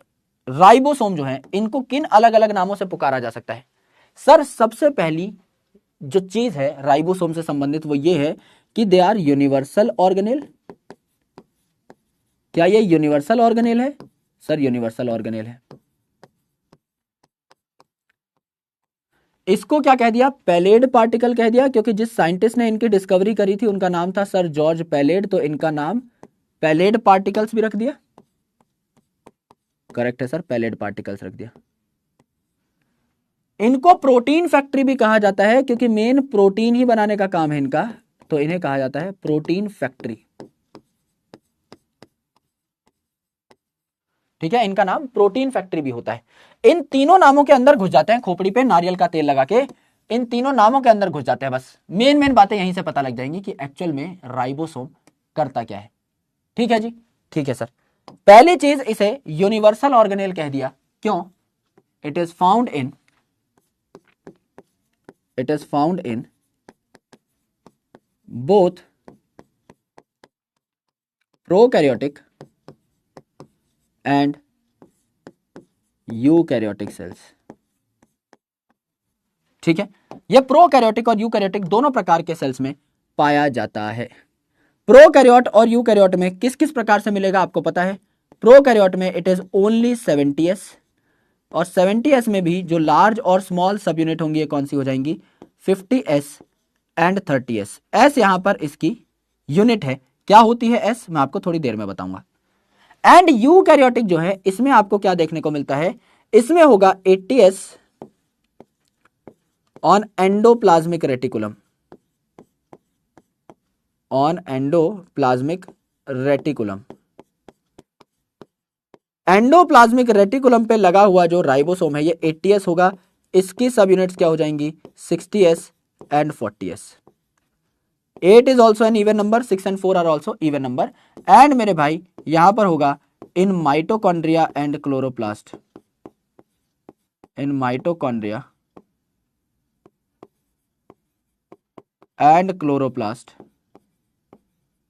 इन mitochondria and chloroplast the ribosomes are 70s, और 70s का वही सेम सिलसिला यहां पर देखने को मिलेगा एज इट इज। तो पहली बात तो ये हो गई, पहली बात तो मेरे भैया ये हो गई कि ये एक ऐसी ऑर्गेनेल है जो दुनिया के हर सेल में देखने को मिलती है, इसीलिए ऐसे यूनिवर्सल ऑर्गेनेल बोला। यस सर, ये रीजन हम पहले से जानते थे, पर दोबारा से हमें बता दिया है आपने, तो कोई दिक्कत परेशानी है नहीं, दोबारा से याद कर लिया। दूसरी इंपॉर्टेंट चीज, इसे पैलेड पार्टिकल कहा। इसे पैलेड पार्टिकल क्यों कहा? क्योंकि इसके जो डिस्कवरर थे राइबोसोम के, वो थे मिस्टर जॉर्ज पैलेड। तो इसका नाम पैलेड पार्टिकल क्यों था? Ribosomes were discovered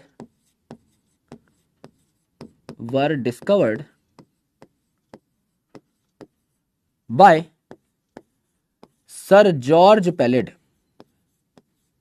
sir George pallid in 1953। And मेरे भाई ये डेट बड़ी चमत्कारी सी नहीं लगती? भाई राइबोसोम तो बड़ा चिंगा मिंगा सा होता है, छोटा सा होता है।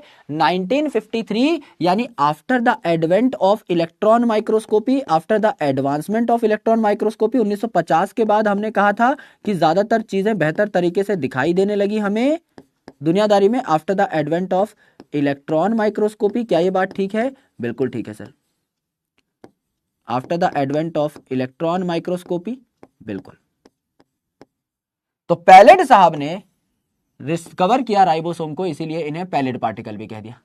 इन्हें प्रोटीन फैक्ट्री भी कह दिया, because they synthesise proteins, they synthesise proteins from RNA, they synthesise proteins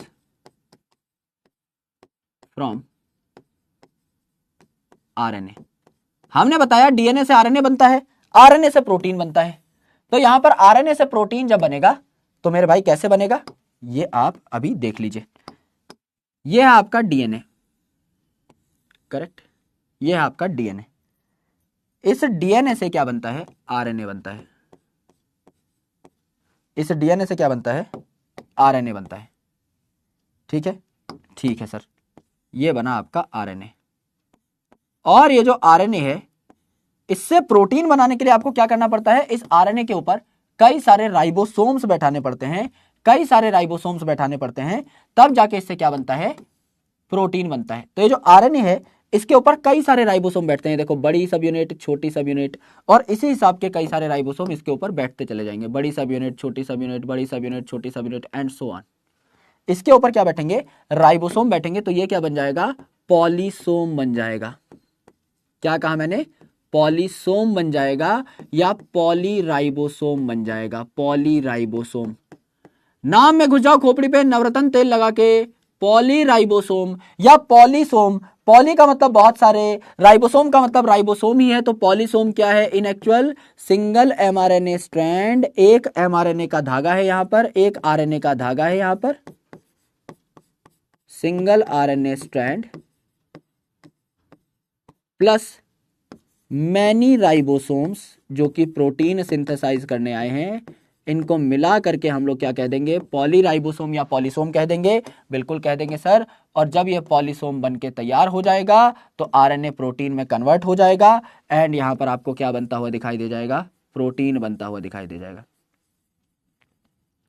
यहां पर क्या बनता हुआ दिखाई दे जाएगा, प्रोटीन बनता हुआ दिखाई दे जाएगा। Correct, this is protein. तो आरएनए से अगर प्रोटीन बनाना है तो किसकी रिक्वायरमेंट पड़ेगी, राइबोसोम की रिक्वायरमेंट पड़ेगी, बिल्कुल पड़ेगी। और ये पॉलीसोम बना रहा होगा, पॉलीसोम बना रहा होगा। सर बात एकदम सही है, बात सटीक है, बात करेक्ट है, ये बात हमने देखा। यस, यानी कि मेरे भाई आपको पता है कि डीएनए जो राजा वाली मेंटालिटी वाला मॉलिक्यूल है, ये पहले आरएनए बनाता है और उसके बाद प्रोटीन बनाता है। जब आरएनए से प्रोटीन बनाना होता है ना, तो इस आरएनए पर आकर चढ़ जाते हैं कौन, राइबोसोम्स। और राइबोसोम्स इस आरएनए को प्रोटीन में कन्वर्ट करने में हेल्प करते हैं। तो ये जो आपका स्ट्रक्चर बना है पूरा का पूरा, इसको हमने क्या कह दिया, पॉलीसोम कह दिया। पॉली का मतलब बहुत सारे, सोम शब्द आया है राइबोसोम से, यानी बहुत सारे राइबोसोम हैं, इसीलिए इसको पॉलीराइबोसोम भी कह सकते हैं। दोनों नाम इसी स्ट्रक्चर के हैं, जहां पर बहुत सारे राइबोसोम बाइंड कर जाते हैं एक आरएनए के ऊपर, जिससे उन्हें प्रोटीन बनवाना है। तो ये आरएनए है, पिंक कलर का धागा है ये आरएनए, इसके ऊपर बैठ गए हैं कई सारे राइबोसोम, तो ये पॉलीसोम कहलाने लगा। आरएनए को इन राइबोसोम्स ने प्रोटीन में कन्वर्ट कर दिया, ये बात है। तो इन्हें प्रोटीन फैक्ट्री क्यों कहा, क्योंकि प्रोटीन बनाने का काम किसी भी सेल में किसका है, आपके राइबोसोम का ही है और किसी का नहीं। इन्हें पैलेड पार्टिकल क्यों कहा, क्योंकि मेरे भाई पैलेड नाम के साइंटिस्ट ने इनकी डिस्कवरी की थी। इन्हें यूनिवर्सल ऑर्गेनेल क्यों कहा, क्योंकि दुनिया की कोई भी सेल हो उसमें राइबोसोम देखने को मिलते ही हैं। इसे और क्या कह दिया हमने, इसे कह दिया हमने स्मॉलेस्ट ऑर्गेनेल। एक बैक्टीरिया पता है ना कितना छोटा होता है, 1 माइक्रोमीटर का साइज भी हो सकता है उसका, इतना छोटा होता है एक बैक्टीरिया। एक छोटे से बैक्टीरिया में भी 1000 राइबोसोम पाए जा सकते हैं, इतना छोटा होता है राइबोसोम, बहुत चिंदी होता है, बहुत चिंदी। अगर मैं प्रोकैरियोट में इनका साइज बताऊं, प्रोकैरियोट में इनका साइज बताऊं तो होता है 15 से 20 नैनोमीटर, नैनोमीटर। माइक्रोमीटर से भी 1000 गुना छोटा। 1 नैनोमीटर मतलब 10⁻⁻⁹ मीटर पे बात चली गई मेरे भाई। माइक्रोमीटर कितना होता है, 10⁻⁻⁶, उससे भी 1000 गुना छोटा है। और यूकैरियोट की अगर आप बात करें तो डेटा आपको दे नहीं रखा है किताब में, लेकिन स्टैंडर्ड साइज अगर आप देखें तो 25 से 30 हो सकता है नैनोमीटर में, तब भी आपका बहुत छोटा है। It is very small, it is extremely small, तो इसको स्मॉलेस्ट ऑर्गेनेल भी कहा जाता है। तो 4 नाम हमने इसको दिए और चारों नामों के पीछे रीजन दिया बाकायदा। इसको प्रोटीन फैक्ट्री कहा क्योंकि प्रोटीन बनाता है, इसको हम लोगों ने पैलेट पार्टिकल कहा क्योंकि पैलेट साहब ने इसकी डिस्कवरी करी, इसको हम लोगों ने यूनिवर्सल ऑर्गेनेल कहा क्योंकि दुनिया के हर सेल में पाया जा रहा है, और इसको हम लोगों ने स्मॉलेस्ट ऑर्गेनेल कहा क्योंकि साइज से हमने प्रूव कर दिया है कि सच में स्मॉलेस्ट है, सच में सबसे छुटका, सबसे चिंदी है। यस यस गुरुजी, एक एक चीज क्लैरिटी से समझ में आनी चाहिए, ठीक है। आरएनए कह लो, एमआरएनए कह लो भाई, मैसेंजर आरएनए कह लो। अभी क्योंकि आपको पूरी नॉलेज है नहीं कि एमआरएनए क्या होता है, इसीलिए नहीं लिखवाया मैंने, तो आप इसके बगल में मैसेंजर लिख सकते हो, कोई बहुत बड़ी बात है नहीं, क्योंकि आगे जब आप जेनेटिक्स पढ़ोगे तब आपको थोड़ी और क्लैरिटी आएगी व्हाट इज एमआरएनए। तो इसीलिए अभी के लिए सिर्फ आरएनए लिखवा दिया था, ठीक है। ठीक है सर, क्लैरिटी है, बहुत शानदार, वेरी गुड। इन्हीं छोटी मोटी बातों को हम लोग देख लेते हैं एक बार एनसीईआरटी में और फिर आपकी छुट्टी कर देंगे। देखो प्रोकैरियोट्स में जो है राइबोसोम प्लाज्मा मेम्ब्रेन से एसोसिएटेड होते हैं। मैंने क्या कहा, डायग्राम बोलते हैं, कैसे बोलते हैं गुरुजी, बुलवा दो ना एक बार। ये देखो, जब मैंने ये डायग्राम बनाया, मैंने राइबोसोम प्लाज्मा मेम्ब्रेन पे पिंक कलर की लेयर पे बनाए। क्योंकि यहां एंडोप्लाज्मिक रेटिकुलम तो है नहीं, एंडोप्लाज्मिक रेटिकुलम नहीं है, बैठने के लिए कोई मेम्ब्रेन नहीं है, तो किस पे बैठेंगे, सेल मेम्ब्रेन पे ही बैठ जाएंगे, बिल्कुल बैठ जाएंगे। तो they are sitting on cell membrane, ये भी लिख सकते हो, they sit on plasma membrane, they sit on plasma membrane, जो कि डायग्राम में भी लिखवाया गया था और डायग्राम जब बनवाया था तो समझाया भी था। दे sit on plasma membrane, sir एकदम सही बात है। प्रोकैरियोट्स में कोई और मेम्ब्रेन तो है नहीं, तो ये प्लाज्मा मेम्ब्रेन के ऊपर ही बैठ जाते हैं। सर बात समझ में आ जाती है बढ़िया तरीके से, ठीक है। आगे देखिए, प्लाज्मा मेम्ब्रेन पे बैठ जाएंगे। प्रोकैरियोट में 15 से 20 नैनोमीटर इनका साइज होता है, बिल्कुल होता है। दो सब यूनिट होती है इनकी 50s और 30s, बिल्कुल होती हैं। साथ में मिलकर 70s राइबोसोम बनता है प्रोकैरियोट में, बिल्कुल बनता है। प्रोटीन सिंथेसिस ये करते हैं, यानी प्रोटीन फैक्ट्री कहलाते हैं, बिल्कुल। कई सारे ribosomes, several ribosomes attach on a single mRNA strand, एक एमआरएनए के धागे पे कई सारे राइबोसोम बैठे तो इन्होंने पॉलीराइबोसोम या पॉलीसोम बना लिया। यस, जो कि आपका प्रोटीन बनाने में यानी ट्रांसलेशन प्रोसेस में हेल्प करता है, एकदम करता है सर। ये प्रोकैरियोटिक राइबोसोम की बात हो गई। यूकैरियोट वाला भी हम लोग साथ साथ ही पढ़ लेंगे, क्योंकि कुछ बातें इसकी भी कर ली है हमने, लेकिन थोड़ी और बातें हम लोग जब करेंगे, जैसे पैलेट पार्टिकल इन्हें कहा जाता है ना, किस किस चीज के बनेंगे, देन भाई श्वेतबर्ग यूनिट क्या होती है, सेडिमेंटेशन कोफिशिएंट क्या होता है, सारा इकट्ठा ही पढ़ लेंगे। प्रोकैरियोट वाला डन है, लेकिन फिर भी हम कल राइबोसोम से ही शुरुआत करेंगे। तो राइबोसोम कंप्लीट करेंगे, उसके बाद हम लोग क्या करेंगे, उसके बाद हम लोग सरफेस स्ट्रक्चर कंप्लीट करेंगे, एंड देन हम लोग cell envelope and its modification यानी ग्राम स्टेनिंग कंप्लीट करेंगे। होपफुली अगर कल ये कंप्लीट हो जाता है तो फिर हम यूकैरियोटिक सेल की ओर बढ़ रहे होंगे। ये हमारा आज का पूरा का पूरा कार्यक्रम है। आई होप आपको चीजें समझ में आई होंगी। कोई क्वेश्चन छूटा है तो एक बार देख लेते हैं। क्वेश्चन नंबर 3 कर लीजिए, क्वेश्चन नंबर 3 कर लीजिए मेरे भाई फटाफट। Question number 3, polysome have two component, one is ribosome while another is. Polysome के दो कंपोनेंट है। पॉलीसोम, पॉली यानी बहुत सारे, सोम मतलब राइबोसोम, कई सारे राइबोसोम किस पे बैठते हैं, एमआरएनए पे। तो polysome haves two component, one is ribosome, दूसरा क्या है, एमआरएनए। Yes yes sir. एक एमआरएनए के स्ट्रैंड पे कई सारे राइबोसोम्स बैठे होते हैं, उसी को पॉलीसोम कहा जाता है। सर ये उत्तर आसानी से समझ में आ जाता है, कोई दिक्कत परेशानी दंगा पंगा है नहीं। यस यस गुरुजी, बात समझ में आ गई। लगभग 94% बालकों ने सही कर दिया है, बहुत अच्छी बात है। ये तीनों के तीनों क्वेश्चन हम लोग बना चुके हैं। ये क्वेश्चन बनाइए, क्वेश्चन नंबर 8। ये पॉलीसोम पे कई सवाल पूछे गए हैं पीवाईक्यूज में, कम से कम मान के चलिए आपका पिछले 5 साल में 2 बार 3 बार सवाल आया है पॉलीसोम पे डायरेक्ट। आइए, सेवरल राइबोसोम्स में attach to a single mRNA and form the chain called as polysome, phagosome, polyribosome. भाई फेगोसोम तो देखो फेगोसाइटोसिस से रिलेटेड है, किसी चीज को एंगल्फ करने से रिलेटेड, किसी सॉलिड को एंगल्फ करने से रिलेटेड। पॉलीसोम और पॉलीराइबोसोम एक ही था, तो 1 2 का 4 हो जाएगा, 4 हो जाएगा यहां पे उत्तर। Yes sir. अब कई लोग यहां पर चकमा खा जाएंगे भाई, सारे ऑप्शंस देखेंगे नहीं, सारे ऑप्शंस देखना जरूरी है।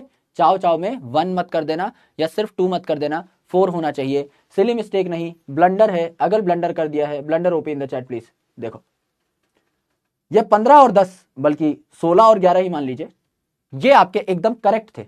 अगर आप यहां कंट्रीब्यूट कर देते तो सिर्फ 2% बालकों का गलत होता।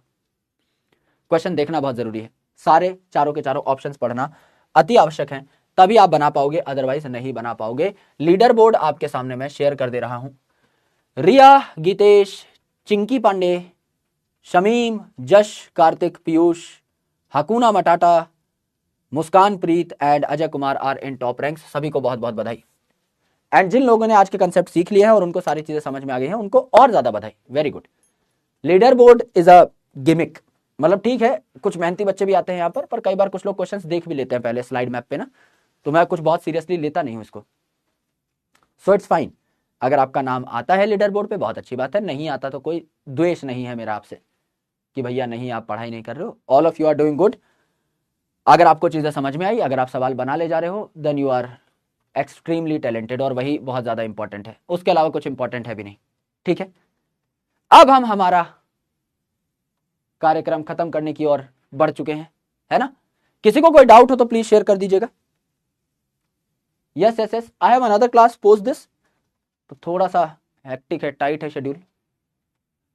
9/10 और 10/10 से नीचे कुछ दिखाई ही नहीं दे रहा। 8 एक बच्चे का दिखाई दिया था, बस बीच में कुछ 8 दिखाई दिया था, एक 5 दिखाई दिया है, बाकी अधिकतर 9-10 पे ही है। जिनको थोड़ा बहुत प्रॉब्लम आ रही है, एक बार दोबारा से लेक्चर देखने की कोशिश करिएगा, एंड छोटी मोटी चीजें जहां पर आपको लग रहा है कि आप डेटा को मिस कर जा रहे हैं ना, वहां पे रिवीजन करिएगा। तो एक दिन में आप जो भी पढ़ते हैं उसका कॉन्क्रीट रिवीजन होना इज वेरी इंपॉर्टेंट। तो कोशिश करेगा कि आप कॉन्क्रीट रिवीजन करते रहें, ठीक है। क्या एकदम गवैया ही बना दिया है भाई? मेरी आवाज उतनी अच्छी है नहीं, तुम लोगों ने मुझे चढ़ा दिया है अननेसेसरीली। तुम लोगों ने गला खराब कर दिया है मेरा, अलग ही लेवल का गला हो गया है। यस, ये हमारा टेलीग्राम चैनल है, आप चाहें तो इसे ज्वाइन कर सकते हैं। यहाँ भी अलग अलग प्रकार की चीजें आपको मिलती रहेगी, बैच पे भी मिलती रहेगी, पर टेलीग्राम थोड़ा सा एकदम, कई बार ऐसा है कि क्लास में कुछ 10-5 मिनट का ऊपर नीचे अगर शेड्यूल हुआ है तो आप तक इन्फॉर्मेशन पहुंच जाती है। अभी तक ऐसा हुआ नहीं है, बट स्टिल अगर कभी ऐसा हो तो आपको इन्फॉर्मेशन देने के लिए it is very important to have a great connection, वो यहाँ पर बिल्ड किया जा सकता है। ठीक है, ठीक है भाई, ऑल सेट, ऑल गुड। कल गाना सुनाऊंगा, कल मैं घर से क्लास लूंगा, कल सुना दूंगा मैं, पक्का प्रॉमिस। आज मुझे क्षमा करें, मैं थोड़ा ऑफिस आया हूँ। ऑफिस में क्या है कि मेरी थोड़ी बहुत इज्जत है और यहाँ पे जो लोग हैं, लोग बाग हैं, वो भी देखते रहते हैं मुझे, और बाहर टीम भी बैठी हुई है। तो अगर मैं यहाँ सुर सम्राट बना और उसके बाद मैं बाहर गया तो मेरी बहुत बुरी धुनाई हो जाएगी। मतलब कोई कुछ बोलेगा नहीं, बिकॉज एवरीवन नो कि हाँ ठीक है, मतलब बच्चों के लिए गाया होगा, कोई बुरी बात नहीं है। लेकिन वो जो ऐसे देखेंगे फिर मुझे लग जाएगा कि हाँ इन्होंने सुन लिया है, इन्होंने अच्छे से मेरा गीत सुन लिया है, और फिर दिक्कत हो जाएगी। तो इसीलिए हम लोग कल कर सकते हैं भाई, है ना। आज मैं काम करूंगा, आज I will post something on Instagram. आज ऐसा कुछ कर लेते हैं, ठीक है, आज ऐसा डाल देते हैं, बीच का रखते हैं कुछ। क्योंकि अगर मेरे भाई यहाँ इज्जत दाव पे लगी हुई है, अभी इज्जत का कबाड़ा ना हो, इसीलिए बहुत ज़रूरी है कि हम लोग थोड़ा सा आज के लिए गैप दें, है ना। ऑगी की आवाज़ में निकालो। यार ऑगी ऐसे नहीं, वो ऐसे नेचुरली निकलती है। मेरे को कुछ करने के लिए बोल दो, मैं ऐसे सिकुड़ जाता हूँ। वो बच्चे देखे हैं एकदम कि बेटा पोयम गा के सुनाओ, फिर नहीं नहीं फिर नहीं, और वैसे सारे दिन पोयम एकदम गीते गुनगुनाए जा रहे हैं इधर उधर, पर बोल दिया जाए उसके बाद आई बिकम मोर कॉन्शियस। ठीक है, कुछ करेंगे भाई, पक्का पक्का प्रॉमिस। कल अपने सारे डाउट्स लेकर के आएगा, प्रोकैरियोटिक सेल हम खत्म करेंगे, क्योंकि अभी अगर किसी को कोई डाउट आ रहा होगा, automatically when you will go in depth, क्योंकि कल हम इसकी और गहराई को छुएंगे, ऑटोमेटिकली वो डाउट क्लियर हो जाएंगे, तो टेंशन लेने की जरूरत है नहीं, है ना। तो कुछ कुछ हम लोग करेंगे फॉर श्योर। अगर भैया बॉटनी में मजा आ रहा है, क्लासेस अच्छी लग रही हैं, तो एक बार अपना रिस्पॉन्स जाहिर कर दीजिए। With the help of a lot of red hearts आप मुझ तक अपनी बातें पहुंचा सकते हैं, और उसके बाद मैं आपको आगे के कॉन्सेप्ट्स पढ़ा रहा हूंगा with full zeal like always, and तोड़ फोड़ मचा रहे होंगे हम लोग। यस, कोई भी डाउट हो तो आप एक बार डाल दीजिएगा, है ना, विल चेक। ठीक है, कल जूलॉजी की क्लास है? नहीं नहीं, वो सिर्फ फर्स्ट वीक का ही था भाई। जूलॉजी क्लास ऐसे कैसे? जूलॉजी क्लास हमारी क्लास होनी चाहिए। सिर्फ पहले वीक का शेड्यूल अलग था, क्योंकि सबकी पहली क्लास यूट्यूब पे जाती है ना, इसलिए। अब मेरा मंडे ट्यूसडे सैटरडे है, तो कल हम लोग मिल रहे होंगे, विल बी टुगेदर ओनली।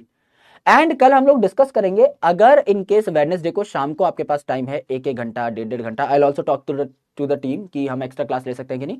देखो शुरू में एज अगर हमने ले ली, शुरू के 1-1.5 महीने, क्योंकि शुरू में आप में जोश है, जितना पढ़ाऊंगा पढ़ ले जाओगे, बाद में आपके ऊपर बर्डन बढ़ जाएगा, टेस्ट आ रहे हैं, माइलस्टोन्स आ रहे हैं, ब्ला ब्ला ब्ला, तो उसके बाद मैं एक्स्ट्रा क्लास बोलूंगा, it will be a burden for you only. मैं चाह रहा हूं स्टार्टिंग में जो हमारे पास टाइम है उसको यूटिलाइज कर ले। अब हमारे पास फिलहाल कोई काम नहीं है, शुरू के 1-2-3-4 हफ्ते, तो थोड़ी डबल भी हम क्लास ले लेना, एक आधी क्लास अगर हफ्ते में एक्स्ट्रा ले ले। और मेरी एक्स्ट्रा क्लास कोई बहुत बड़ी नहीं होती, जो पिछले साल स्टूडेंट से, अगर कोई स्टूडेंट दोबारा है इस बैच में तो उनको आइडिया होगा, बहुत बड़ी नहीं होती। I keep classes very short, very short, 1 घंटा 1.25 घंटा, मैं बहुत परेशान नहीं करता हूँ। तो एक्स्ट्रा क्लासेस अगर हम लेंगे तो मजा ही आएगा आपको, उसमें आपको ये नहीं लगेगा कि मेरा टाइम वेस्ट हो गया। आप खुद से जो पढ़ते हैं उससे बेहतर ही हम लोग कुछ कर ले जाएंगे, दैट इज अ प्रॉमिस।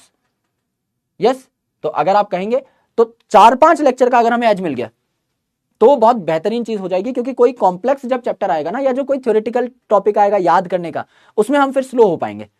तो मॉर्फोलॉजी में हम लोग स्लो हो पाएंगे, हम लोग प्लांट किंगडम में स्लो हो पाएंगे। वहां चाहिए कि भाई कम पढ़ो दिन में, जितना पढ़ रहे हैं वो दिमाग में रहे, वहां वो चीज ज्यादा प्रायोरिटी पे है। जेनेटिक्स में खींचा जा सकता है, बिकॉज कंसेप्चुअल है, कितने भी टॉपिक पढ़ा दो, सारे समझने के हैं तो आपको समझ में आ जाते हैं। यहां दिक्कत आ जाती है कुछ थ्योरेटिकल पार्ट्स में। तो वहां एज लेने के लिए पहले से इट इज वेरी इंपॉर्टेंट कि हम लोग एक एक दो दो टॉपिक्स आगे चल रहे हो। तो अगर आप बोलेंगे, कल हम लोग एक बार डिस्कस कर लेंगे, अगर आप बोलेंगे तो हम लोग ले सकते हैं क्लासेस, शाम में ही लिया करेंगे पोस्ट 5, कि आपकी 3 बजे तक क्लासेस हो रही है, 5 बजे 6 बजे के बाद 1 घंटे के लिए आ गए, एक दो टॉपिक कुछ पढ़ लिया हमने बहुत आसानी से, उसको हम लोग आगे लेके चलेंगे। ठीक है, चलिए, ऑल राइट एवरीवन, अपना ख्याल रखो, पढ़ाई करते रहो, लॉट्स ऑफ लव, जय हिंद, बहुत बहुत शुक्रिया, टेक केयर ऑफ योरसेल्फ। शायरी वायरी मैंने एक ही बार जीवन में सुनाई है, उसके लिए भी मुझे बैकलैश मिल रहा है बहुत तुमसे नहीं मिल रहा है ना, पर मेरे को ऐसा कुछ आता नहीं है शायरी वारी में, तो I did it for the first time and probably for the last time as well, पर कुछ कुछ हम लोग करते रहेंगे आगे, है ना। चलो, अपना ध्यान रखो, अपना ख्याल रखो, पढ़ाई करते रहो, लव यू ऑल। कल घर से क्लास लेंगे।